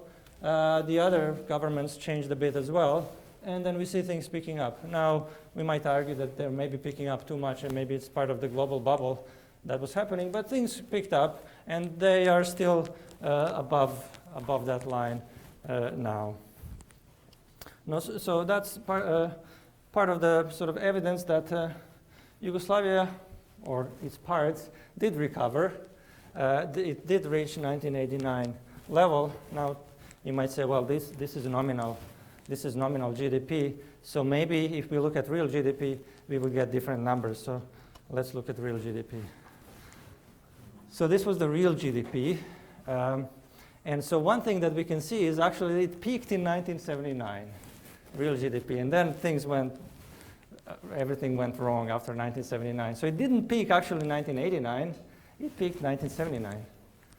So those that say, we'll never reach the good old days of late 1980s, the good old days were actually, if you can talk about good old days, late 70s. Now, so this is the peak. And then this is 1989. And then the war after that. We have a sort of a dip, and then things were going up and down, and then after 1999, 2000, things picked up, and we still see that even in real terms, in 2008, all of them together were at the level and a bit higher than the peak in the late 70s, so they did recover. We can't say they didn't recover. Now, potential explanations for this, as we said before, one is war and political dissolution of Yugoslavia. One is foreign conspiracy. Could be, we don't have to have one explanation. We could have a combination. Domestic tensions among federal units. And another explanation that I believe is the strongest one is adjustments in the structure of production, or the Austrian business cycle theory. So we may have some of these factors as well, but I would argue that this was an important factor, perhaps more important than the other ones. Now, why I think that? Well, if we argue that the war is the main factor, this is when the war started. And we see that the most of the decline in the GDP already happened before the war. So it can't be that the war destroyed the economy. The war happened here, and the dip after the war was only up to there. So it could be, it may have contributed, but it doesn't look like the main factor. Foreign conspiracy, what that means is, if you talk to people who argue that it's about foreign conspiracy, it would be, say, IMF lending intentionally and then stopping the credit, knowing that that's going to sort of affect the economy very negatively. Now, let's see. This red point shows 1983. 1983 is when Yugoslavia finally realized that it can't finance its foreign debt, and then they renegotiated the terms with the IMF, and the IMF reduced some of the interest, forgave some of the interest, and froze some of the payments. So there was some restructuring. What that actually meant is that Yugoslavia went bankrupt. So their debts were restructured. And we see after that, things are kind of stabilizing. Things are not going down anymore. So in this period from here, and this is here, 1989. So if anything, what the IMF did in the early 80s kind of stabilized things rather than made them worse. And after 1991, the IMF didn't do really much in terms of Yugoslavian debt anyway. So that couldn't be the main explanation. Now, another explanation could be that the domestic economic tensions among the federal units. Well, if we look at the trade numbers in the mid-80s, this is the exchange with other republics or provinces for each of the republics in Yugoslavia. And so we see that a large part of their provincial GDP is attributed to trade within the country. And these numbers are pretty high, and they remained high until 1991. So they don't really show that there was some sort of a tension in terms of economic tension, maybe some political rhetoric, but economic flows were happening throughout the 80s. And now we come to the last hypothesis, which I believe has a stronger potential for explaining what was going on. So what's the general theory of general Austrian business cycle theory? We would say that the extended period of cheap credit expansion encouraged investments in projects that would have otherwise not be profitable. Now, if this expansion continues forever, then maybe we don't have a problem. But generally, credit expansion ends, and then those unprofitable projects become visible as unprofitable, and something needs to be done with them. There's two alternatives. One is continue credit expansion. In this case, we could imagine that Yugoslavia is a small country, maybe just keep giving it money forever, that the whole world could do that. So that bubble could have been sustained for a long time. That's one alternative. The other alternative is allow for realignment of production. So slow down the credit expansion, maybe stop it, and let capital structure realign in line with sustainable production levels and structure. So did we have credit expansion? It looks like we did. This line shows total debt of Federal Republic of Yugoslavia from 1961 to 1980. And what I did, I fitted an exponential line there just to see how well it fits. And it looks like it fits fairly well, but then the actual debt goes faster than the exponential in the last 2 years. So exponential wasn't fast enough. But that's the best I could do. So it went from, this was about 600 million in 1961 to 20 billion in 1980, 21 billion. So it was growing at about 17%, 18% per year. Was credit cheap?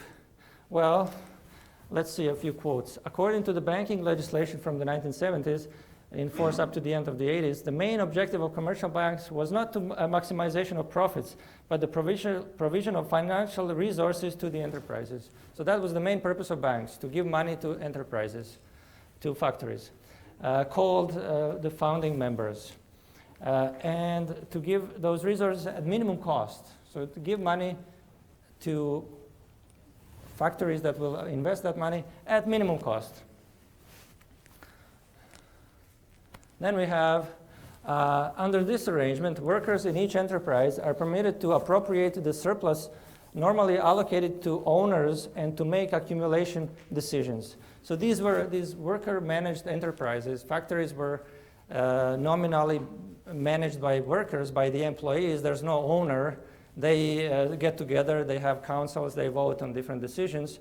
That's a nominal structure. The actual structure was that some of these workers were more important than others and acted as if that stuff was theirs, which in some cases you might argue that brought positive results.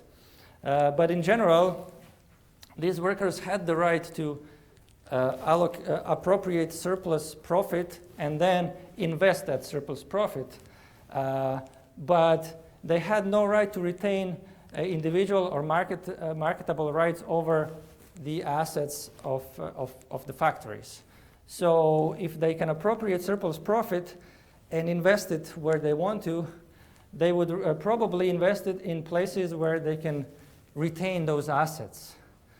They can't retain the assets of the factory, so what was happening is that these workers would take out the excess profit in the form of higher wages and then invest in their private, say, homes or agricultural equipment where they could appropriate those assets.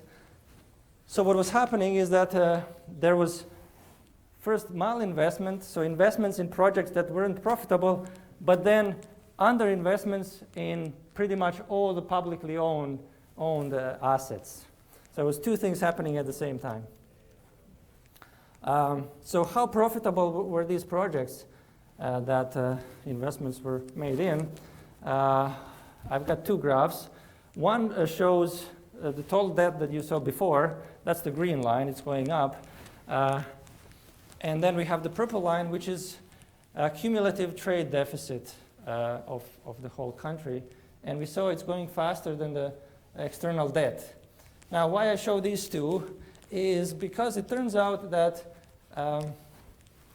the country was importing more than it was exporting. And the things that it was importing was actually raw materials to produce final goods. So basically, it was building an economy in which it can't really finance its raw materials from its own resources. It has to borrow external funds to buy raw resources to produce final goods.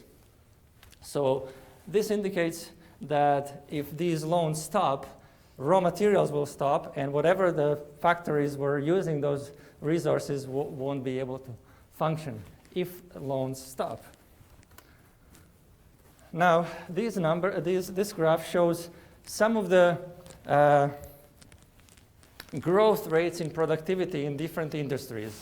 So this side is negative growth rates, this side is positive growth rates. And we have a number of industries there. One thing that we can notice is this side is much fatter than this side. That shows that more industries grew negatively. That means they didn't grow at all. They went into their productivity decreased from 1965 to 1978. Some of them increased, but very few and not very much. So productivity was going down, but we were building up factories, more and more of them, which weren't very productive. And then we were importing raw materials to put it in those factories to produce final goods that nobody wanted to buy outside of the country. So we couldn't really export them. So in 1980, credit expansion ends. That's the same year that our president Tito died. So there may be some correlation between those two events. And so if we look at the total credit, this point here is 1980, and this is after 1981, 2, and 3. We see how quickly credit expansion stopped. And we saw before that exactly at that time, the GDP started going down. And then we can find some links between those two. So late 70s, creditors, they lose confidence in Yugoslavia's ability to finance external debt. They reduce dramatically their credit allowances for the country. 1983, Yugoslavia enters external debt restructuring program. Basically, it went bankrupt. Interestingly enough, I don't have it here. It's not that important, but let's mention it. 1984, Olympic Games in Sarajevo. So I guess we wanted to show to the world that we're not bankrupt, and to organize the first Olympic Games in the on the eastern side of the bloc. And so that's interesting. 1 year after we went bankrupt.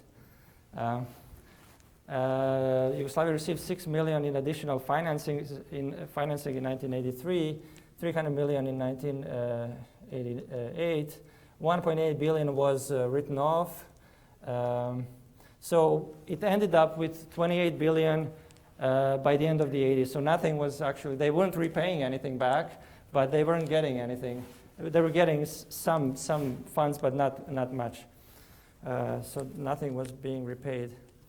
So what's the Austrian business cycle interpretation? The interpretation would be that the prolonged supply of cheap foreign credit, 1960 to 1980, 20 years, that's enough, a long period of time, facilitated the development of production structure, which depended on the continuous increase in that debt. So to maintain those factories that were importing raw materials and being very, very unproductive, you had to keep increasing your imports of raw materials, which you would buy by borrowing foreign funds. So you could keep doing that as long as other people want to give you their money. Once the supply of credit was reduced, the whole structure of production needed to be realigned.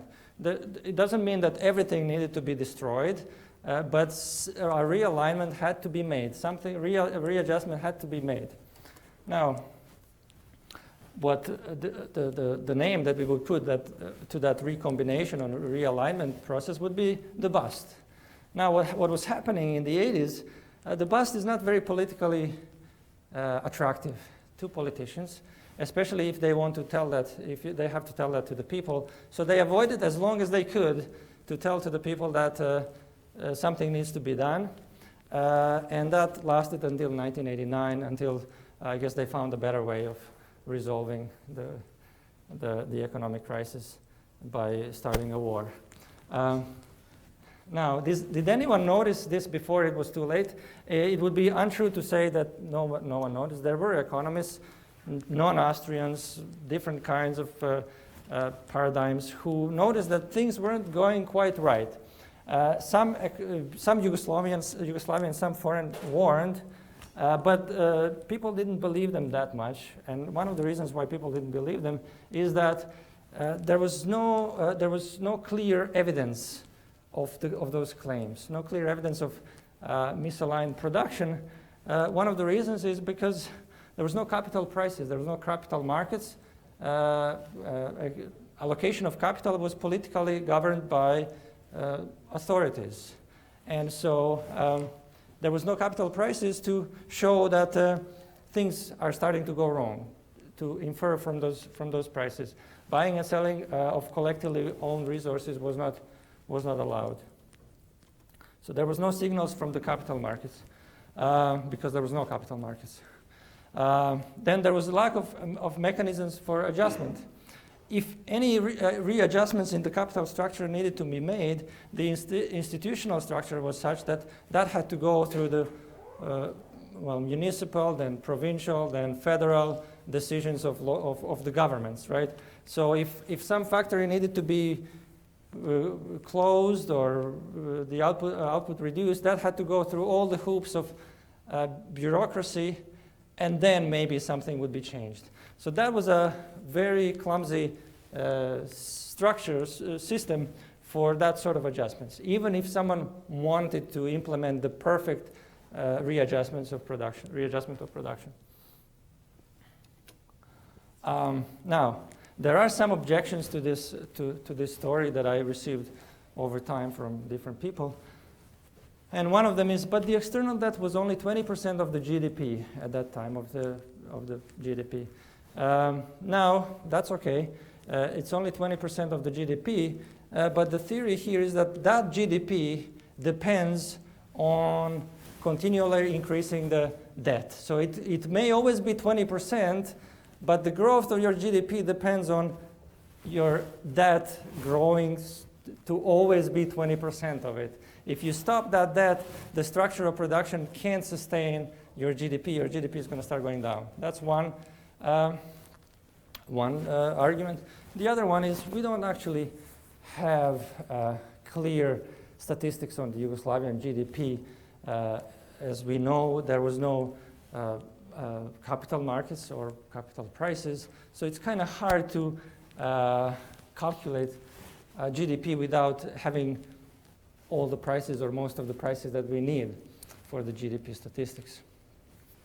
Now, another point there is that say you're running a business and you have a 1% loss every year. Well, 1% is not much, but if you have to borrow 1% of your, if you have to say borrow, $1,000 a year, that's not a long-run solution for a business. Even though if you have to borrow a little bit, in this case it wasn't really a little bit, it was growing quite quickly. The other thing is that although the debt wasn't increasing as quickly, the trade deficit was increasing very quickly, and that meant that the debt wasn't keeping up with the trade deficit. So they were slowing down on the imports of foreign resources. And this argument we said before, so the level of GDP was dependent on the constant increases in debt. And so that's how we would address these objections. The actual 20% doesn't mean much if that 20% is needed to keep your GDP going. Now, a few more objections. But former Yugoslav republics owe even more now. Some people would say so. Okay, that's true. They owe even more now. Now that doesn't invalidate our argument. The fact that we're making mistakes now doesn't mean we didn't make them in the past, right? The fact that we're doing things wrong now doesn't make that we did them right before, right? Now the other thing is that the growth in their debt is still much slower than that growth that we saw from 1960 to 1970. So if you compare from year to year, their growth is not that high. Maybe too high, but it's not that high. And we have path dependency. We had those 20 years of that expansion. We had 45, 50 or more years of socialist planning. That must have had some impact on how things are happening now. Right, so some of the debt that is happening now may be to maintain all those unprofitable projects that were built before. And the last thing, I'm not going to focus too much on it because some people might interpret it as me being a hater, but the bureaucratic structure is still present. The mentality and the structure of the system is still there, and it will take a long time to change and reestablish something more market-oriented there. Now, so what's my conclusion? Although important, internal political tensions, foreign political influences, and the war of the 1990s cannot explain to the full extent or to a significant extent the dynamics of the Yugoslavian economic collapse. So if we call upon Austrian business cycle theory, we can see that there is evidence to conclude that the collapse was a consequence of a long history of resource misallocation. And I would conclude by saying that the good old days, although I remember them too, and it looked good, but they were an illusion that had to end. And that's the end of my presentation.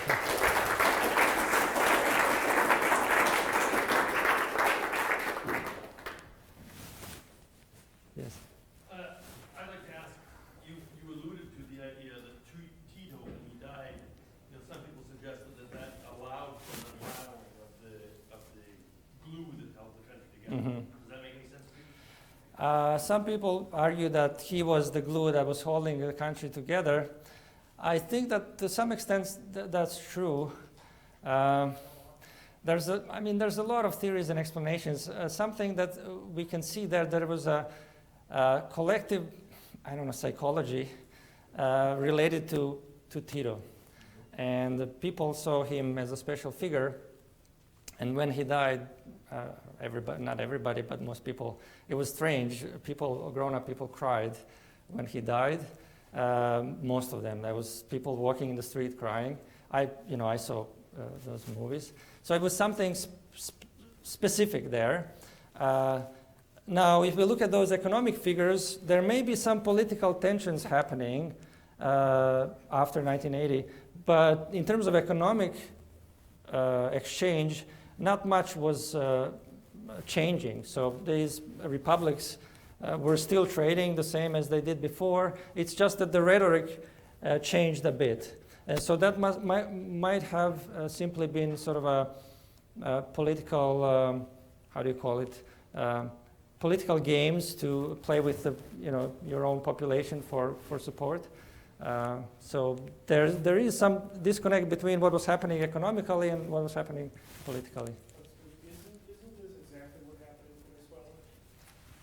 Because when Chavez died, the problems didn't start after Chavez died. I mean, they were already there, and everybody that was following what was happening in Venezuela knew it was there. But because you had such a charismatic leader, nobody really cares. And when the charismatic leader is gone, then people care, and this is the problem. They see the problem. Mhm. Thank you for talking about the currency during that period of time. They were using their own national Yugoslavian currency. Yes. After the breakup of the country, was it still using the same currency? Did they create backed by that? So after the breakup, Slovenia broke up first. They introduced their own currency after that. Then Croatia separated. They introduced their currency. After that, Bosnia kind of separated, then started having a war in it. It actually started its own currency, but linked it to German mark. So they had a sort of 1-1 relationship. Now the Serbian part of Bosnia, they used their own currency, and then the Muslim and Croatian part, they used the Bosnian currency. There was lots of currency at that time. I don't think so. I mean, we saw, well, in Bosnia, the currency that was linked to the mark, German mark, was more stable. Now, these other currencies, say the Serbian and Montenegro currency, they stayed with the dinar. They kept the name, maybe changed a few pictures on it. But the inflation rate, that bill was actually before Yugoslavia broke up. But after that, it was even worse. The inflation was, 1993 was the worst period. That was in Serbia and Montenegro. And the Serbian part of Croatia that was controlled by the Serbian forces, where I lived from 1991 to 1995, used their own currency called the dinar, but not Serbian, but Krajina dinar. But they kept 1-to-1 link to the Serbian dinar, right, exchange. So we had that hyperinflation as well. What I'm wondering is if the currency devalued and became very cheap, Mhm. of course, the goods and services produced from Yugoslavia would have been relatively cheap in foreign markets as well. Assuming that there was a reduction. Did that occur at all? I don't think that mattered much. At that time, at the time of hyperinflation, one thing that also happened was the international embargo, trade embargo, because of the war. So there was an embargo on trade of lots of things. I think just maybe medicine and essential things were allowed. But I think by that time, the quality of the products was so low that even no matter how cheap they weren't attractive to foreign markets. Yes. When the IMF came in with their money, you pointed and said that was sort of bringing some stabilization. Mm-hmm. Was that just propping up a bubble and making the eventual crash worse? Well, I mean, we could have different interpretations. One thing that they did is they reduced their demands on the repayments of the debt, right? With the condition, similar to what we're seeing these days, with the conditions that the economy restructures. So some institutional changes in terms of moving closer to something that looks like a market-based economy. So they had some of their conditions for, having that ease on the credit expansion. They didn't keep expanding the credit. They just stopped demanding repayments for a while. Right.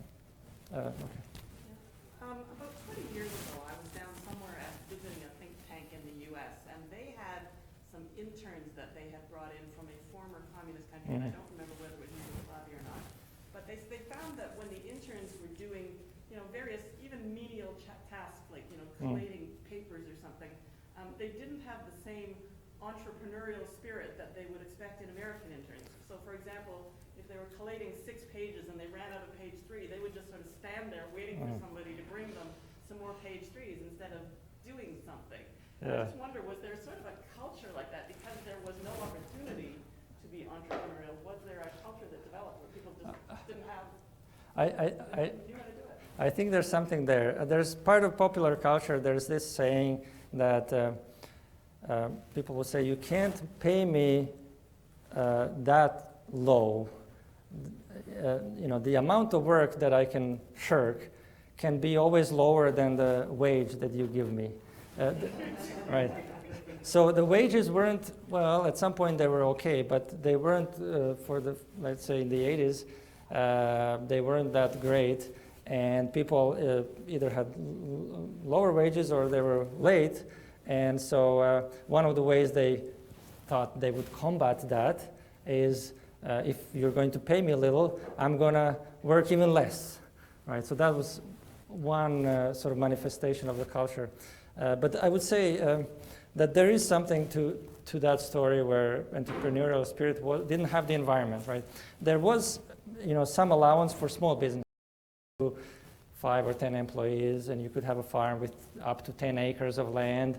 And entrepreneurial spirit was pretty high there. My grandparents were both farmers, and they looked for every opportunity to economize on that small piece of land that they had. But then if you worked for a worker-managed enterprise, what most people focused on, how do I finish my work time with the least amount of energy? And then when I come home, I'm going to do work at home because I can keep that, right? Yes. So you had just demonstrated GDP over time, and the first point kind of you were debunking was the war started and that's when the GDP went down. So you showed that that's only kind of the low end of the drop. So does your model take into account kind of the speculation, the rampant tensions, like security tensions before a war? That I mean, obviously, because if people are afraid that all the capital is going to be destroyed, then perhaps there's the lead up to a war can also lead to a drop in GDP.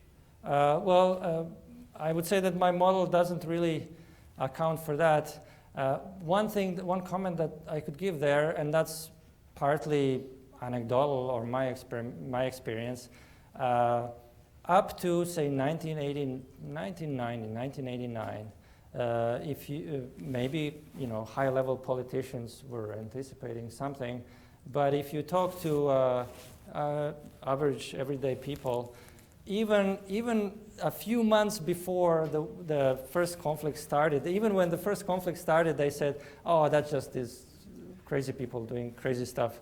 That there's not going to be war." So people didn't really believe that there's going to be something of that intensity. Yes.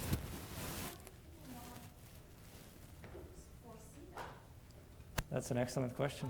Looking at an artificial construct that we've seen all throughout history, where the borders have been, everything has been put together now. All of a sudden, these nations are supposed to come together as one nation, but you've got all these different nations, and somebody comes in and recarves the borders and says, "Here, you've got this and that." How could you not see the conflict unless the conflict was by design? I mean, it would be hard to give a sort of a clear-cut, short explanation how people didn't see it. We could maybe give a history of how the mindset of the people was getting closer and closer to the realization that something is going to happen. First of all, we're not that different over there. We're very similar. We call ourselves with different names. We speak the same language. We're more similar than we think, and maybe that's why we can't live with each other, because we're so similar.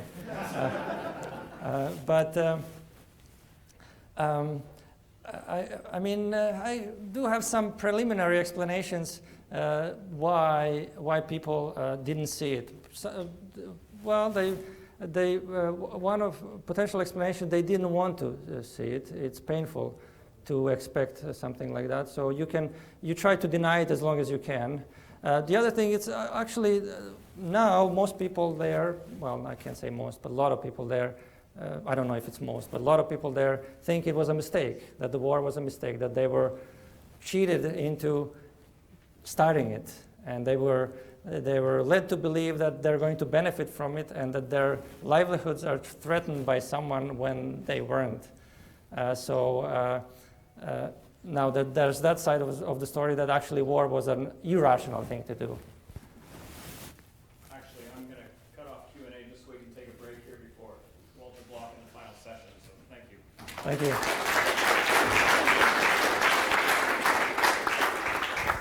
We'll ask a couple questions remaining. We'll ask them at the final session with the general Q&A.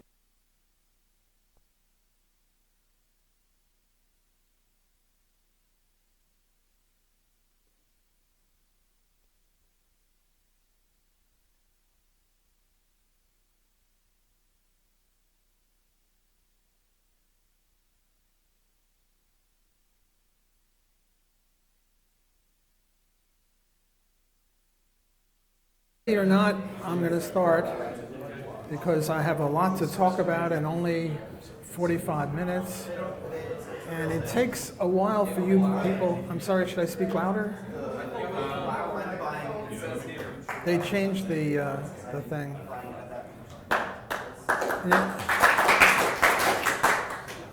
In any case, it takes a time to get a lynch mob going, and you're going to need a lynch mob for me, or at least some of you are. So I want to start and give you all the rope to hang. No, that's all wrong. In any case, I was speaking to some young person, and he said, well, you know, why do we have the wage gap? And I said, well, it's due to the evils of capitalism. And he said, oh, yeah, sure. You know, we sort of assumed that that was true. I'm listed here as... Stay away from the other microphone, into the other microphone. Is that better? Okay, I'm listed here as...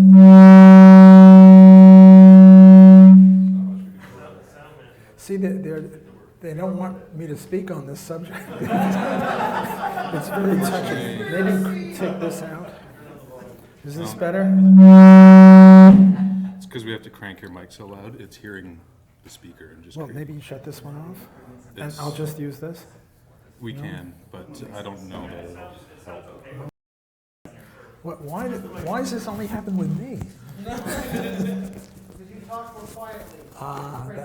I see, okay. Yeah, it's closer to Okay, well, I'm going to try to keep going. I'm listed here as, I guess I can't daven or something. I'm listed here as saying that we're going to talk about the gender pay gap, but actually I want to do three things. One is the gender pay gap, the other is the glass ceiling, and the third is the black-white pay differentials. Why do blacks earn less money than whites?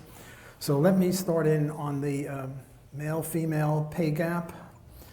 Why is it that women earn less than men? The usual answer from the feminists is, well, most businesses are run by men, and men hate women, and therefore they diminish their wage. Well, I tell you, most guys I know, it's the opposite. Most of them are weirdo heteros, you know, and they sort of like women. So based on that, you'd think that they would raise women's wages higher than their competitors, other males. So even from the get-go, that hypothesis is hard to understand. So that's the discrimination hypothesis. And I want to offer a hypothesis, which is the marital asymmetry hypothesis. Marital asymmetry hypothesis. And what this says is the main reason that women earn less than men is because there's a marital asymmetry. When people get married, women do the lion's share of household work, baby care, shopping, cooking, cleaning, all sorts of stuff that men don't do. And this is why there's a difference. The joke is the male and the female husband and wife, they're both PhDs in chemistry, and they come back from a long day in the chem labs. And the husband turns to the wife and says, "What's for dinner?" The point is, even they're both working, and she is somehow expected to cook the dinner, clean, shop, and all that stuff, and he's not doing it. So that's the reason, not because of capitalism or anything like that. What I'd like to do is to take a survey of you good people, and I'm going to offer you 3 choices, and if you're married, answer in terms of the marriage that you're involved in, or if you're living with someone, that'll do fine. And if you're not, answer in terms of the marriage with which you're most familiar, presumably your parents, or maybe an uncle and an aunt, or somebody like that. And I'm going to offer you 3 choices. 1, the husband does more housework than the wife. 2, the husband and the wife do roughly equal household, and it doesn't have to be 50-50, it could be 45-55, but just roughly equal. And the third one is that the husband does less work than the wife, or the wife does more work than the husband. Okay, everyone understand? So how many vote that your marriage, or the marriage with which you're most familiar, the husband does more work than the wife? Raise your hand. You mean household work? Household work. 2 liars. How many say it's roughly equal? It doesn't have to be exactly equal, but give or take. Got about 5 or 6, 7 hands there. And how many say that the wife does more work than the husband? Well, we've got the majority. I don't know how many people, I haven't counted, but something like that. I think that's an accurate assessment of the audience here. And this is very in keeping with sociological analyses where they do studies like this, and they find things like that, and they find not only is this true now, but it's true 10, 20, 30, 40, 50 years ago, always true. Well, we have a thing in economics called opportunity costs.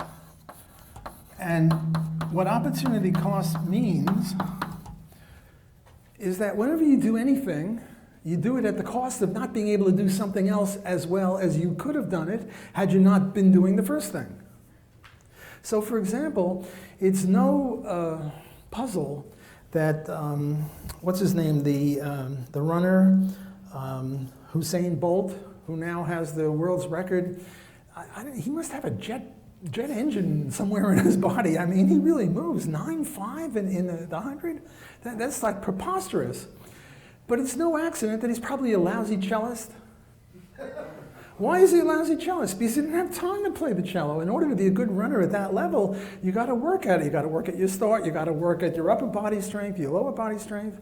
On the other hand, Yo-Yo Ma, who is the world's leading cellist, is probably his time in the 100 is nothing to brag about. Because why? Well, he spends all time playing the cello.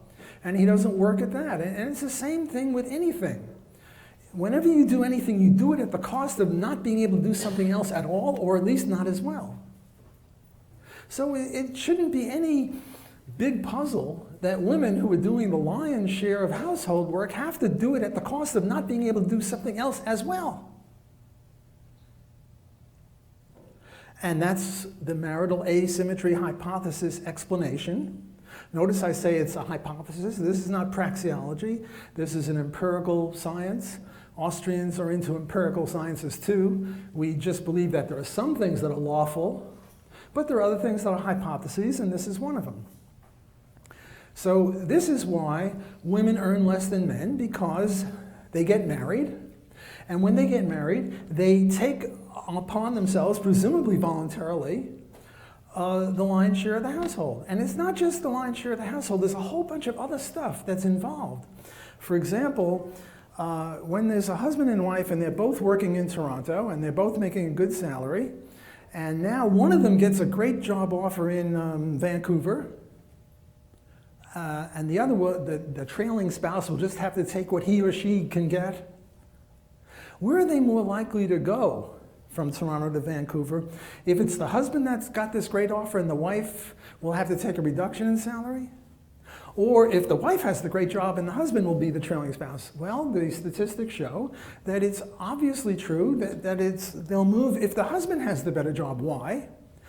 Because they expect that maybe the wife will have a baby, and when the baby comes, the wife will not be able to work full time and might have to take, if she has 3 children, spaced 3 years apart, she's going to be out of it for 10, 12 years, at least out of it full time and maybe out of it totally, and then maybe after it only part time. In other words, they're acting as if to maximize not the husband's wife nor the wife's wage, but the total wage.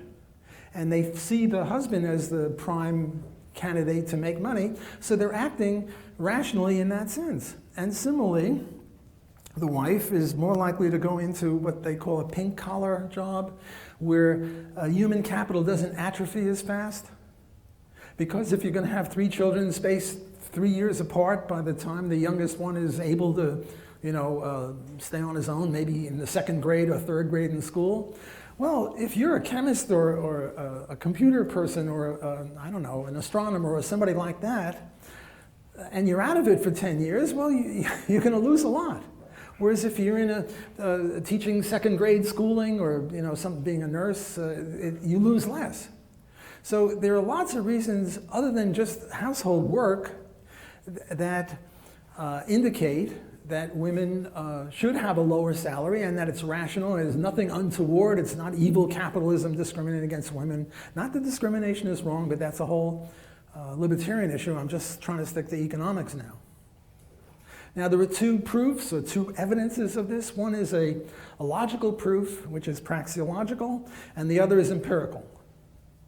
Let me give you the empirical one, and I like to do both because some people are more convinced by one and other people are more convinced by the other. And I figure if I hit you with both barrels of the shotgun, pardon the expression, this is, I think, inappropriate from the political correctness point of view. It might be microaggression, but I've already discussed that. So anyway, I'm going to hit you with 2 barrels, 2 shotguns, a barrel, whatever.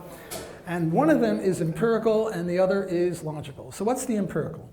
The empirical is that if you take female wages compared to male wages for all, what you get is something like, 0.7. The numbers keep changing. Sometimes 2, some 7.5. It's been increasing a little. It's up to maybe 0.76. But it goes up and down. But it's somewhere around 7, and I'll just use 7 as a rough approximation. Namely, the wage gap is 30%. But that's for all males and all females. However, if you take never married and ever married, you get very different statistics. And let me explain what I mean by ever and never married. Never married doesn't mean single, because single includes widowed, divorced, separated. Namely, single includes people who've been touched by the institution of marriage. Whereas never married means you're not married, you're not widowed, you're not divorced, you're not separated, you're divorced from marriage. When I worked at the Fraser Institute, a lot of my statistics on this are from Canada because I worked for the Fraser Institute, and we try to get Statistics Canada to do this. And they said, well, we already do it. And they gave us single and married. And we said, no, we don't want single and married. By the way, I got this stuff from Walter Williams and Thomas Sowell, 2 black economists in the US. And we sort of engaged, my co-author, Mike Walker, and I engaged in a contest with them to see if we can get the highest female to male wage ratio. So anyway, we went to Statistics Canada and we said we want never married. And they said, well, we're going to have to charge you extra because we've never heard of this. And then when they got the results, they didn't much like it because they're biased. In any case, what you get when you get never married, you get roughly 1.0. Not exactly 1.0. It varies from 0.9 to 1.1. I think we beat Sowell and Williams because we got 109.8 or something, where females were earning more than males. That is of the never marrieds. And on the other hand, if you take the ever marrieds, something like 0.4 to 0.5, really, really low. Now this means that if you believe in the discrimination hypothesis, that somehow the white male employer is weird. I mean, he discriminates not against single, non-married women, but against ever-married women. Now, where'd you get that from? I mean, a skirt is a skirt, and if you hate women, you discriminate against them all, and you don't make such fine distinctions. So this is sort of an empirical evidence of what's going on. Don't look at the total wage gap. Break it down by ever and never married, and then you get no gap here. Well, you do, because statistics are rough. You don't get exactly what you expect. And the implication here is that men and women have roughly the same productivity. Now look, a century or two ago, men had higher productivity than women. Because a lot of jobs took upper body strength. The way we knocked down a tree was by sawing it, which takes a lot of strength. The way we mined was with a pick and shovel. The way we dug a hole for a new building was pick and shovel again. Nowadays, we do these things. Women are just as capable of, pressing a button or pulling a lever as men. So a century or two or three ago, I would expect that this would be much bigger. There'd be a bigger gap. Because men were more productive, and as we've established in previous lectures, wages are determined by productivity, marginal revenue product, or if you want to be fancy, discounted marginal revenue product, but that's really fancy. But just say productivity. But nowadays, men and women should have roughly the same productivity, because very, very few jobs take real macho strength, like jumping over a piece of paper or something like that. Okay, now the logic of it, and if you're not convinced by this, let me try the logic on you. And if you're not convinced by the logic, I'll turn you back here. And if you're not convinced by either, I'll pull out more of my hair. I mean, I started with a full head of hair, and you see me now. Okay, so what's going on with the logic? The logic is, if you hire a male, and the productivity is $10, and the wage is $10, how much profit do you make off of a male? You make 0, because it's productivity minus wage equals profit that you make off of a person.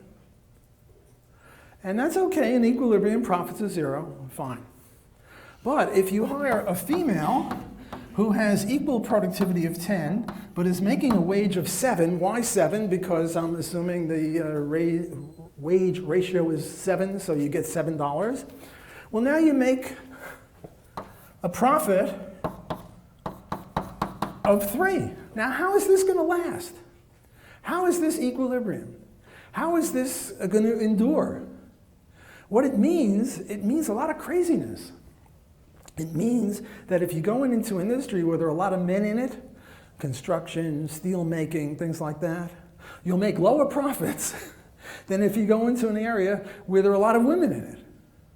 That can't be in equilibrium, because if there are high profits in one place and low profits in the other, the market will move funds around to equalize these things. Namely, people who employ women are making out like bandits, making a lot of money, so a lot of money will flow into there, pushing down the profits. So this is crazy. If there were sexist employers, they would make 0 profit, and the non-sexist employers would be able to underprice them and drive them out of business. So this is just nonsense on a stick, or on stilts, or wherever the nonsense is supposed to be. So this is just crazy. So if you're not convinced by one or the other, maybe both will get you. Okay, now let's talk about black-white ratio. By the way, I gave a very similar lecture to this one in Maryland.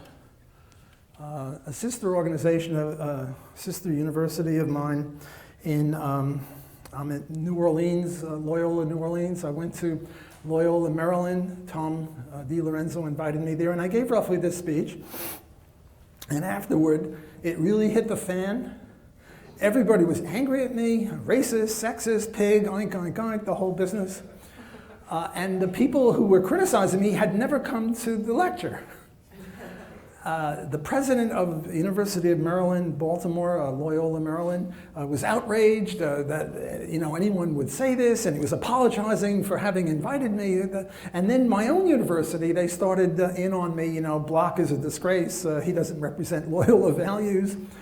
This is just logic and empirical science, I'm not giving the libertarian view of anarchism or something. This is very straightforward mainstream stuff. And then the economics department was enrolled in attacking me on this. And what they did is they quoted Gortney and Stroop.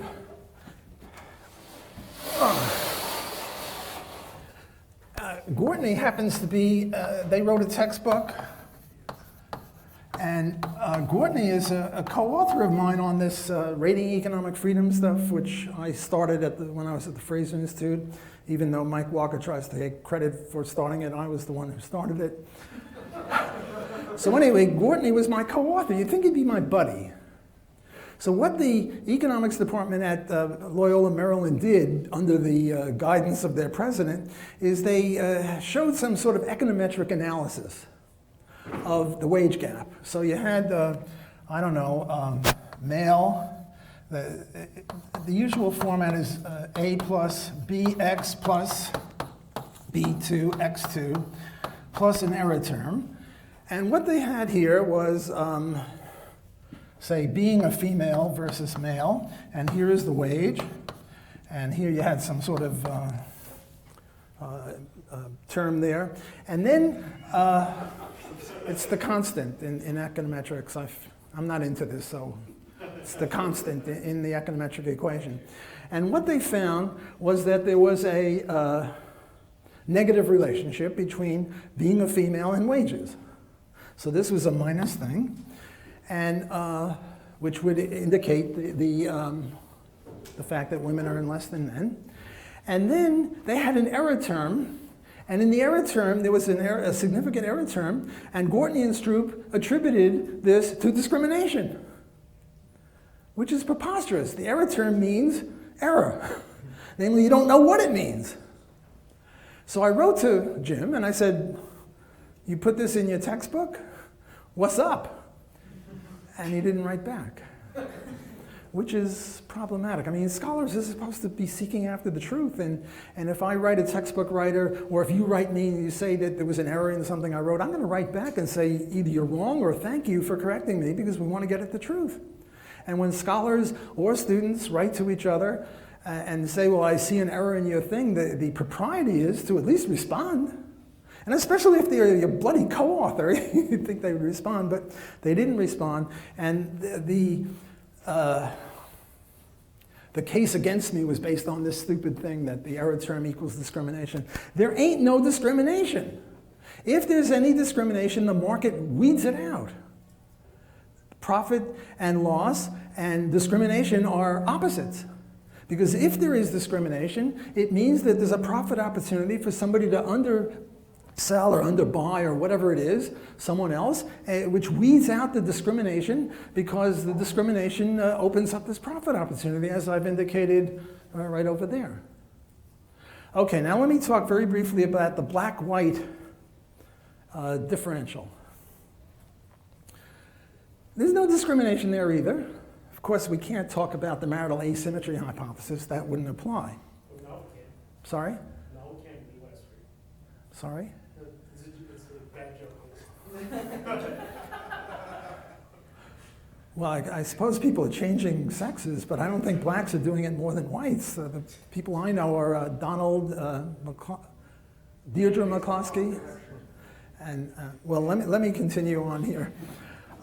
So you can't use that to explain it, and yet we have a hypothesis that wages are determined by productivity, and if black wages are below white wages, then by gum and by golly, black productivity has to be below white productivity on average. Now look, there are some black people who earn a ton of money. Oprah Winfrey is black, and I don't think she's impoverished. LeBron James earns a good salary. These rap musicians, I don't know if I want to use the word musicians, but these rappers, I'm into Mozart and Bach, so I'm not into that. They make a lot of money, so it's not the case that if you're black, go to the back or something like that, or if you're black, you can't make any money in a free society. There are some blacks that make a ton of money. But blacks are below average on productivity.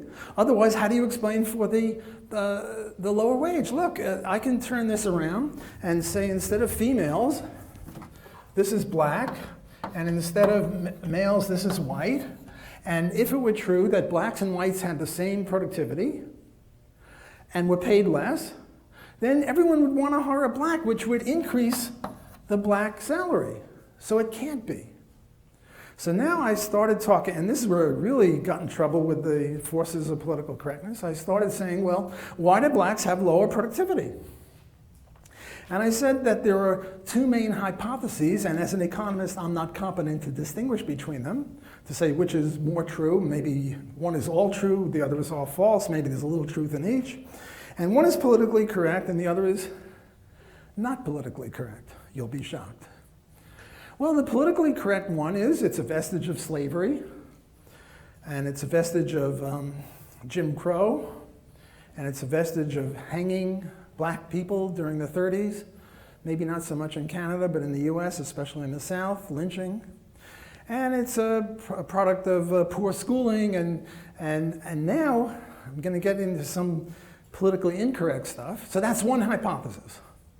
Another hypothesis, and this comes from black scholars, for example, I've got a quote here from John McWhorter, McWhorter, who says that many blacks have adopted dysfunctional, crippling, toxic ideology that impedes their progress and success, notably victimology, separatism, and anti-intellectualism. Guess who peddles this poison in the black community? Jesse Jackson, Al Sharpton, yak, yak, yak. And even our friend the rapist, what's his name? Bill Cosby was making good points about this, the toxicity of the black culture. I mean, the reason that Walter Williams and Thomas Sowell are counted as, what do they call it, Oreo cookies?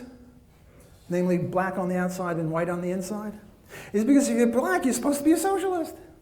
And these guys aren't socialists, so they couldn't really be authentically black, because if you're authentically black, you have to be a commie. That's the culture in the black community. And if you talk white, as opposed to slur your thinking, well, you're a traitor to your race. And if you get a good mark in your class, the other kids beat you up. I mean, that's not good. And that could account for low productivity, and it's not politically correct to say it. But I have to quote other people to say it, otherwise you'll think I created that, but other people have, and I believe it too. I think it's correct. And then there's another point, and I hate to put this on the board because the politically correct forces are going to come get me, but there's this thing called IQ. Blacks have a lower IQ, on average. Look, let me talk about what on average means. Men are stronger than women, on average, but there are some female shot putters who can toss me over their head. There are women who wrestle and do karate. I have a brown belt in Shotokan karate, but you get an Olympic woman who does karate, that's it for me. So there are women who are way stronger than the average guy, and also men are taller than women. But there are some women in the women's NBA who are 6'8", and most of the men here aren't 6'8". So on average, men are taller than women. On average, men are stronger than women. There are exceptions. And on average, blacks have a lower IQ. Now, you're not supposed to mention IQ because IQ is bad. Early days, the IQ tests would ask things about a regatta. And the black people didn't know from a regatta, so it was biased. But nowadays, the way they do IQ tests, nothing like that. And also, there's this thing called the ACT, and the, what's the other thing for school? Sorry? SAT. Which somehow the politically correct forces are able to use, but it's the same thing roughly as IQ. Blacks have a lower IQ.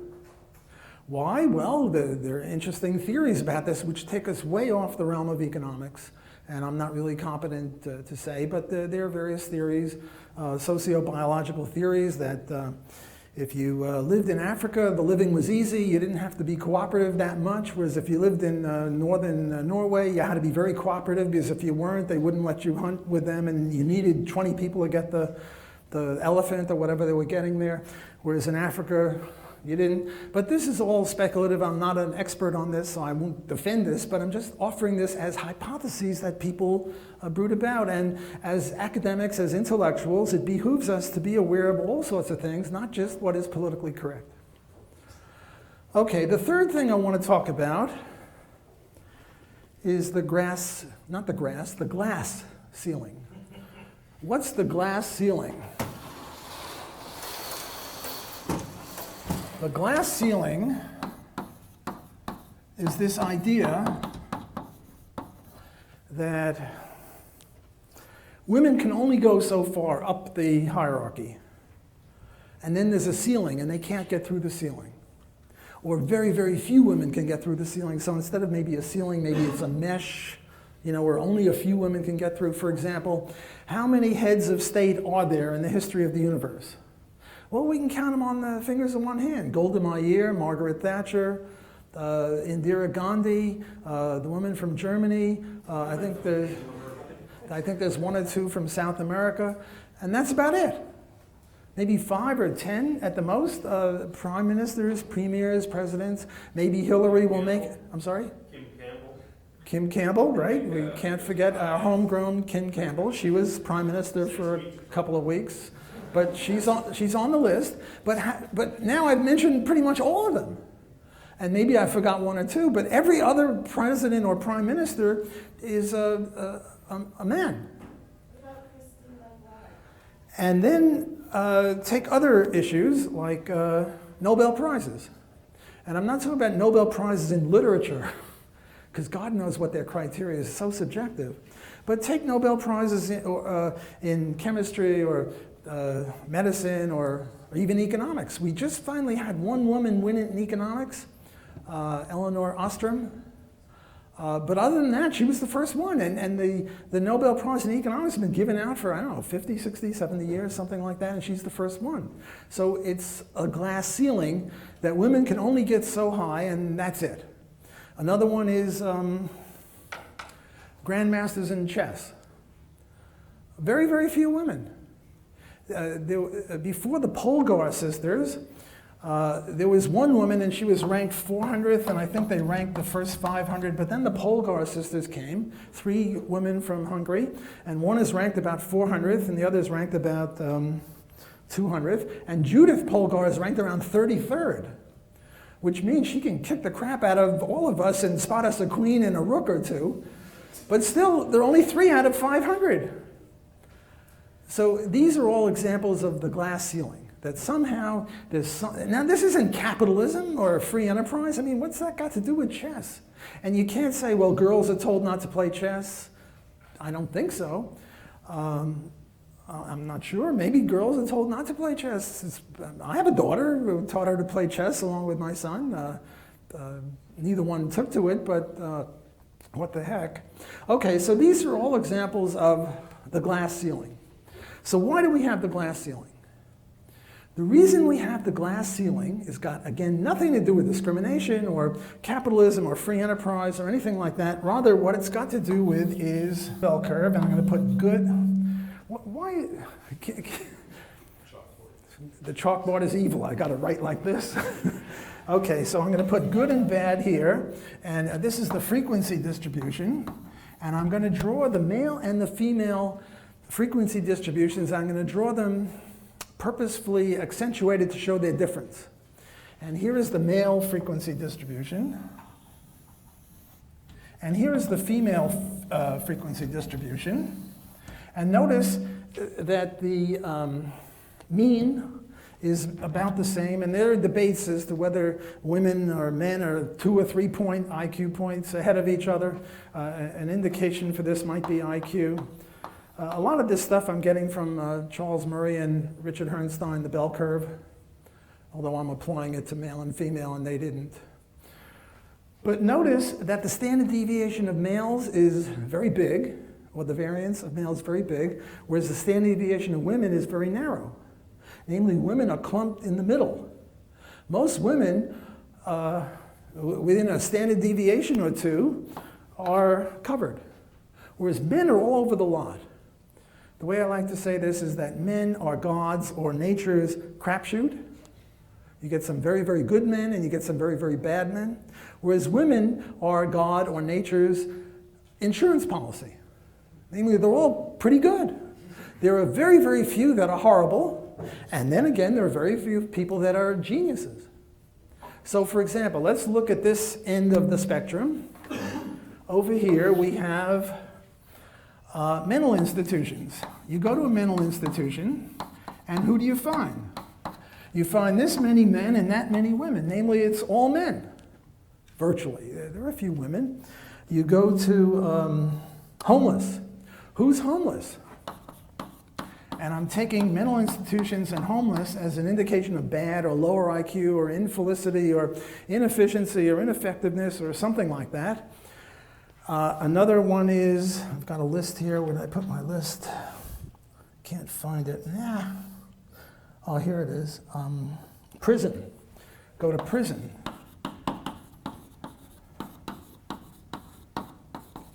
And who do you find in prison?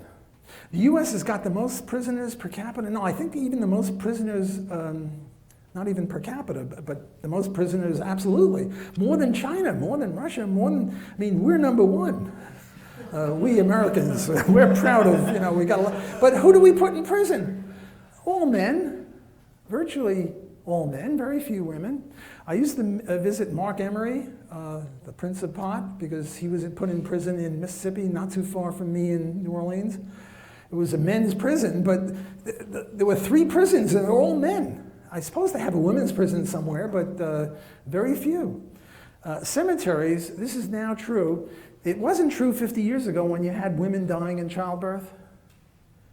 And also, if you look at cemeteries, you'll find an equal number of men and women, because we all got to go, and equally so. But the point is, if you look at a certain age, who's in prison before their time, say dying in their 20s and 30s, all men, very, very few women. Now, if you look at the other end, grandmasters in chess, CEOs, winners of Nobel Prizes, winners of political contests, whatever it is. Not that I'm saying those are great guys, but you can't be a total dummy. Even George Bush wasn't a total dummy, despite what the Democrats said about him. You find very, very few women and a ton of men. Now, why is this? Why isn't it the reverse? The reason it's not the reverse is because of sociobiological reasons. Now, let me reverse it. And now I'm going to put females here. I'm going to put males there. Namely, I'm doing the opposite of what the actual fact is to show why this is unlikely to last. Now, suppose there were 2 tribes or 2 groups of people, us guys and them guys. And us guys had the original one, the way I put it, but them guys had this one. And them guys were just as smart as us, just had as good an opposable thumb, just as strong as us. In every way, they were equal to us. We kicked their butt in terms of ability to leave more children in the next generation. Why? Well, these women over here are incapable of having children. Well, no, they're capable of having children, but they're too busy being in a mental institution, homeless, prison, or dying to take care of the children. Whereas our women in our tribe, they're all clustered toward the mean, and the worst of them are over here. They can take care of children. So our group can have more children than their group because many of their women, and virtually half of their women, are incapable of taking care of children. So of course we're going to beat out this tribe if there were such a tribe, a hypothetical tribe. And at the other end, the farmer keeps, 1 bull and 50 cows? He doesn't keep 50 bulls and 1 cow, because 1 bull can do the work. After the World War II, Germany and Russia kicked the crap out of each other. There was barely a man standing between the ages of 20 and 50 or whenever men can have babies. And yet the next generation, those guys, were able to do the business. Whereas if the war were fought by women, there'd be no next generation. Because a lot of women would have died, and women are the limitation on biology. Well, look, how many good men do these people have? Very few. Whereas they got a whole bunch of women, but these women, how many children can a woman have? 10, 12, 15? How many children can a man have? What's his name? Bragged that he went to bed with 20,000 women? The basketball player? The one that Nozick wrote about? Will Chamberlain. Will Chamberlain, I don't know if it's true. I mean, I once calculated 20,000, that'd be 5 a day or something. I mean, he was a real man. I'm not sure if it's true or bragging, but the point is that men can have a lot more children than women can. I mean, in the Mormon polygamy thing, and there's 1 guy and 5 women, and the women each have 10 children. The guy's got 50 children. So this tribe over here is going to lose out on this side and on that side. That's why. Okay, I purposely left time for questions. So, yes, sir. The question I had was, how is this changing with the increase of so-called gay marriage and changes in gender identity? Just that a penis doesn't mean a man anymore. Well, it's changing a little bit because this 0.7 is creeping up. It used to be 0.65 and now it's maybe 0.75. So there are very slight changes in the ratio. The gap is getting smaller. And you know, somehow, with regard to gaps, somehow we have to solve the gap of white and black accomplishment in the school. Why don't we have to solve the white and black gap in basketball ability? You know, shouldn't we give courses to whites in how to jump? There was a book, White Men Can't Jump. Well, white men can't jump compared to black men. Black men have springs in their legs. Black men can't swim, by the way. If you look at the Pan Am Games or something. Now, 20 years ago, 50 years ago, you say, well, it's because they wouldn't allow black people into the pool. But nowadays, black people can get in the pool. It's just that their specific body, they're too muscular, they don't float as well or something. I'm not sure why. Blacks and whites are different. Some are excellent in this way, some are excellent in that way. Thomas Sowell has written all sorts of books on this stuff, which I highly recommend. I'm a big fan of his. Yes, sir? I was just wondering if you know the effect of the war on drugs, how that issue affects the black and white in terms of the productivity level and the wage rates. That's a very good point. I should have mentioned that. Thank you for correcting me, helping me.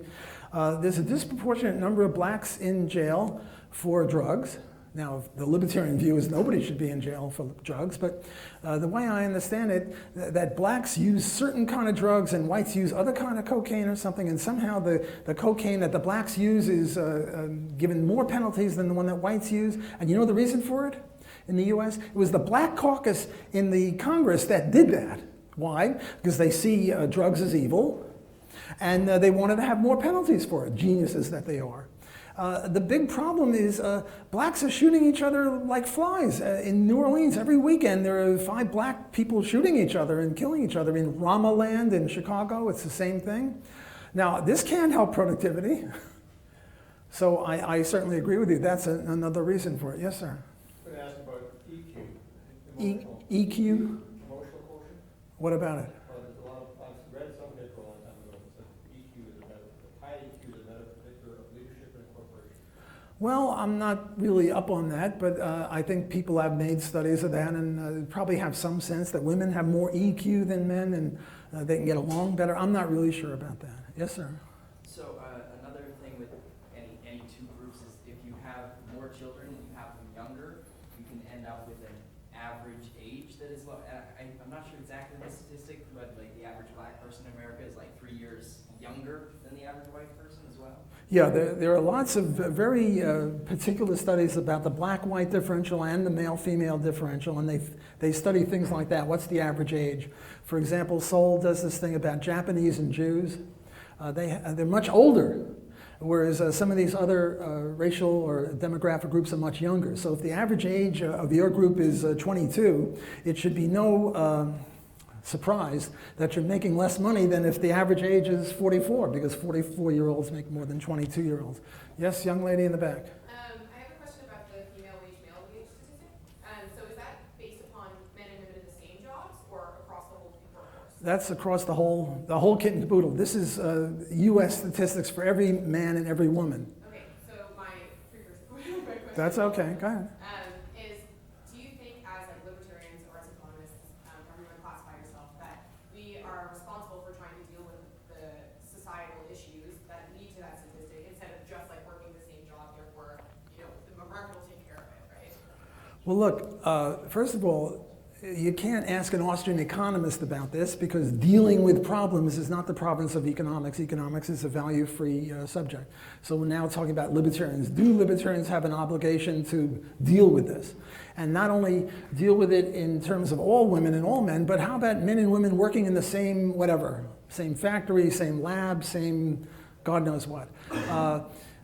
They did some studies about male and female physicists at MIT and Harvard and places like that, who had the same degrees, and the men were making way more than the women, but the men had more publications than the women.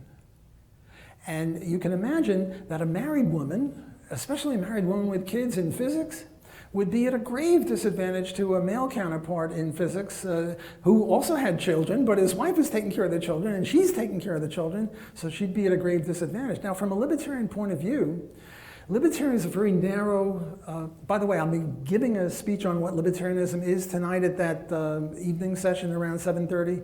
So if you're really interested, come to that. It's at that Fox and Hounds place, Fox and Fiddle. So I'll be talking about libertarianism, but libertarianism is very limited. It's limited to stopping initiatory aggression against people, murder, rape, theft. So if it were true that somehow women were making less than men, and it was all based on voluntary interaction and no coercion was used, the libertarian would say, well, no law against that, because we limit laws to that. Yes? I was actually thinking with the wage gap between men and women, how it's maybe misapplied statistics, or it's overly aggregated as statistics, so people are comparing apples with oranges, and you should be comparing men and women in the same life situation, kids, no kids, married, not married, and the same job. Yeah, well, there have been much more fine-tuned statistics on that. Children, no children, age of children, all of that stuff is relevant. And the more of that stuff you include, the less the gap is.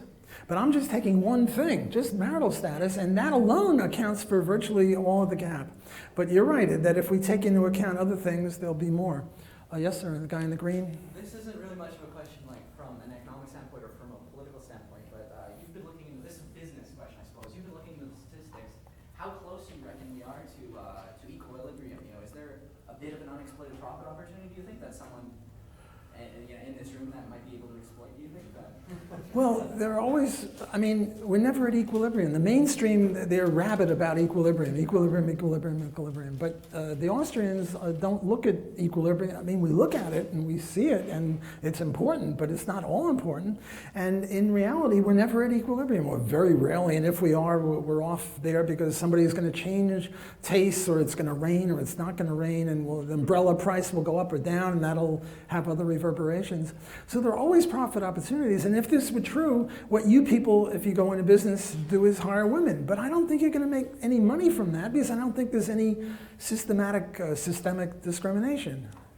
Actually, I want to cut it off just so we can take a break and then have time for general Q&A.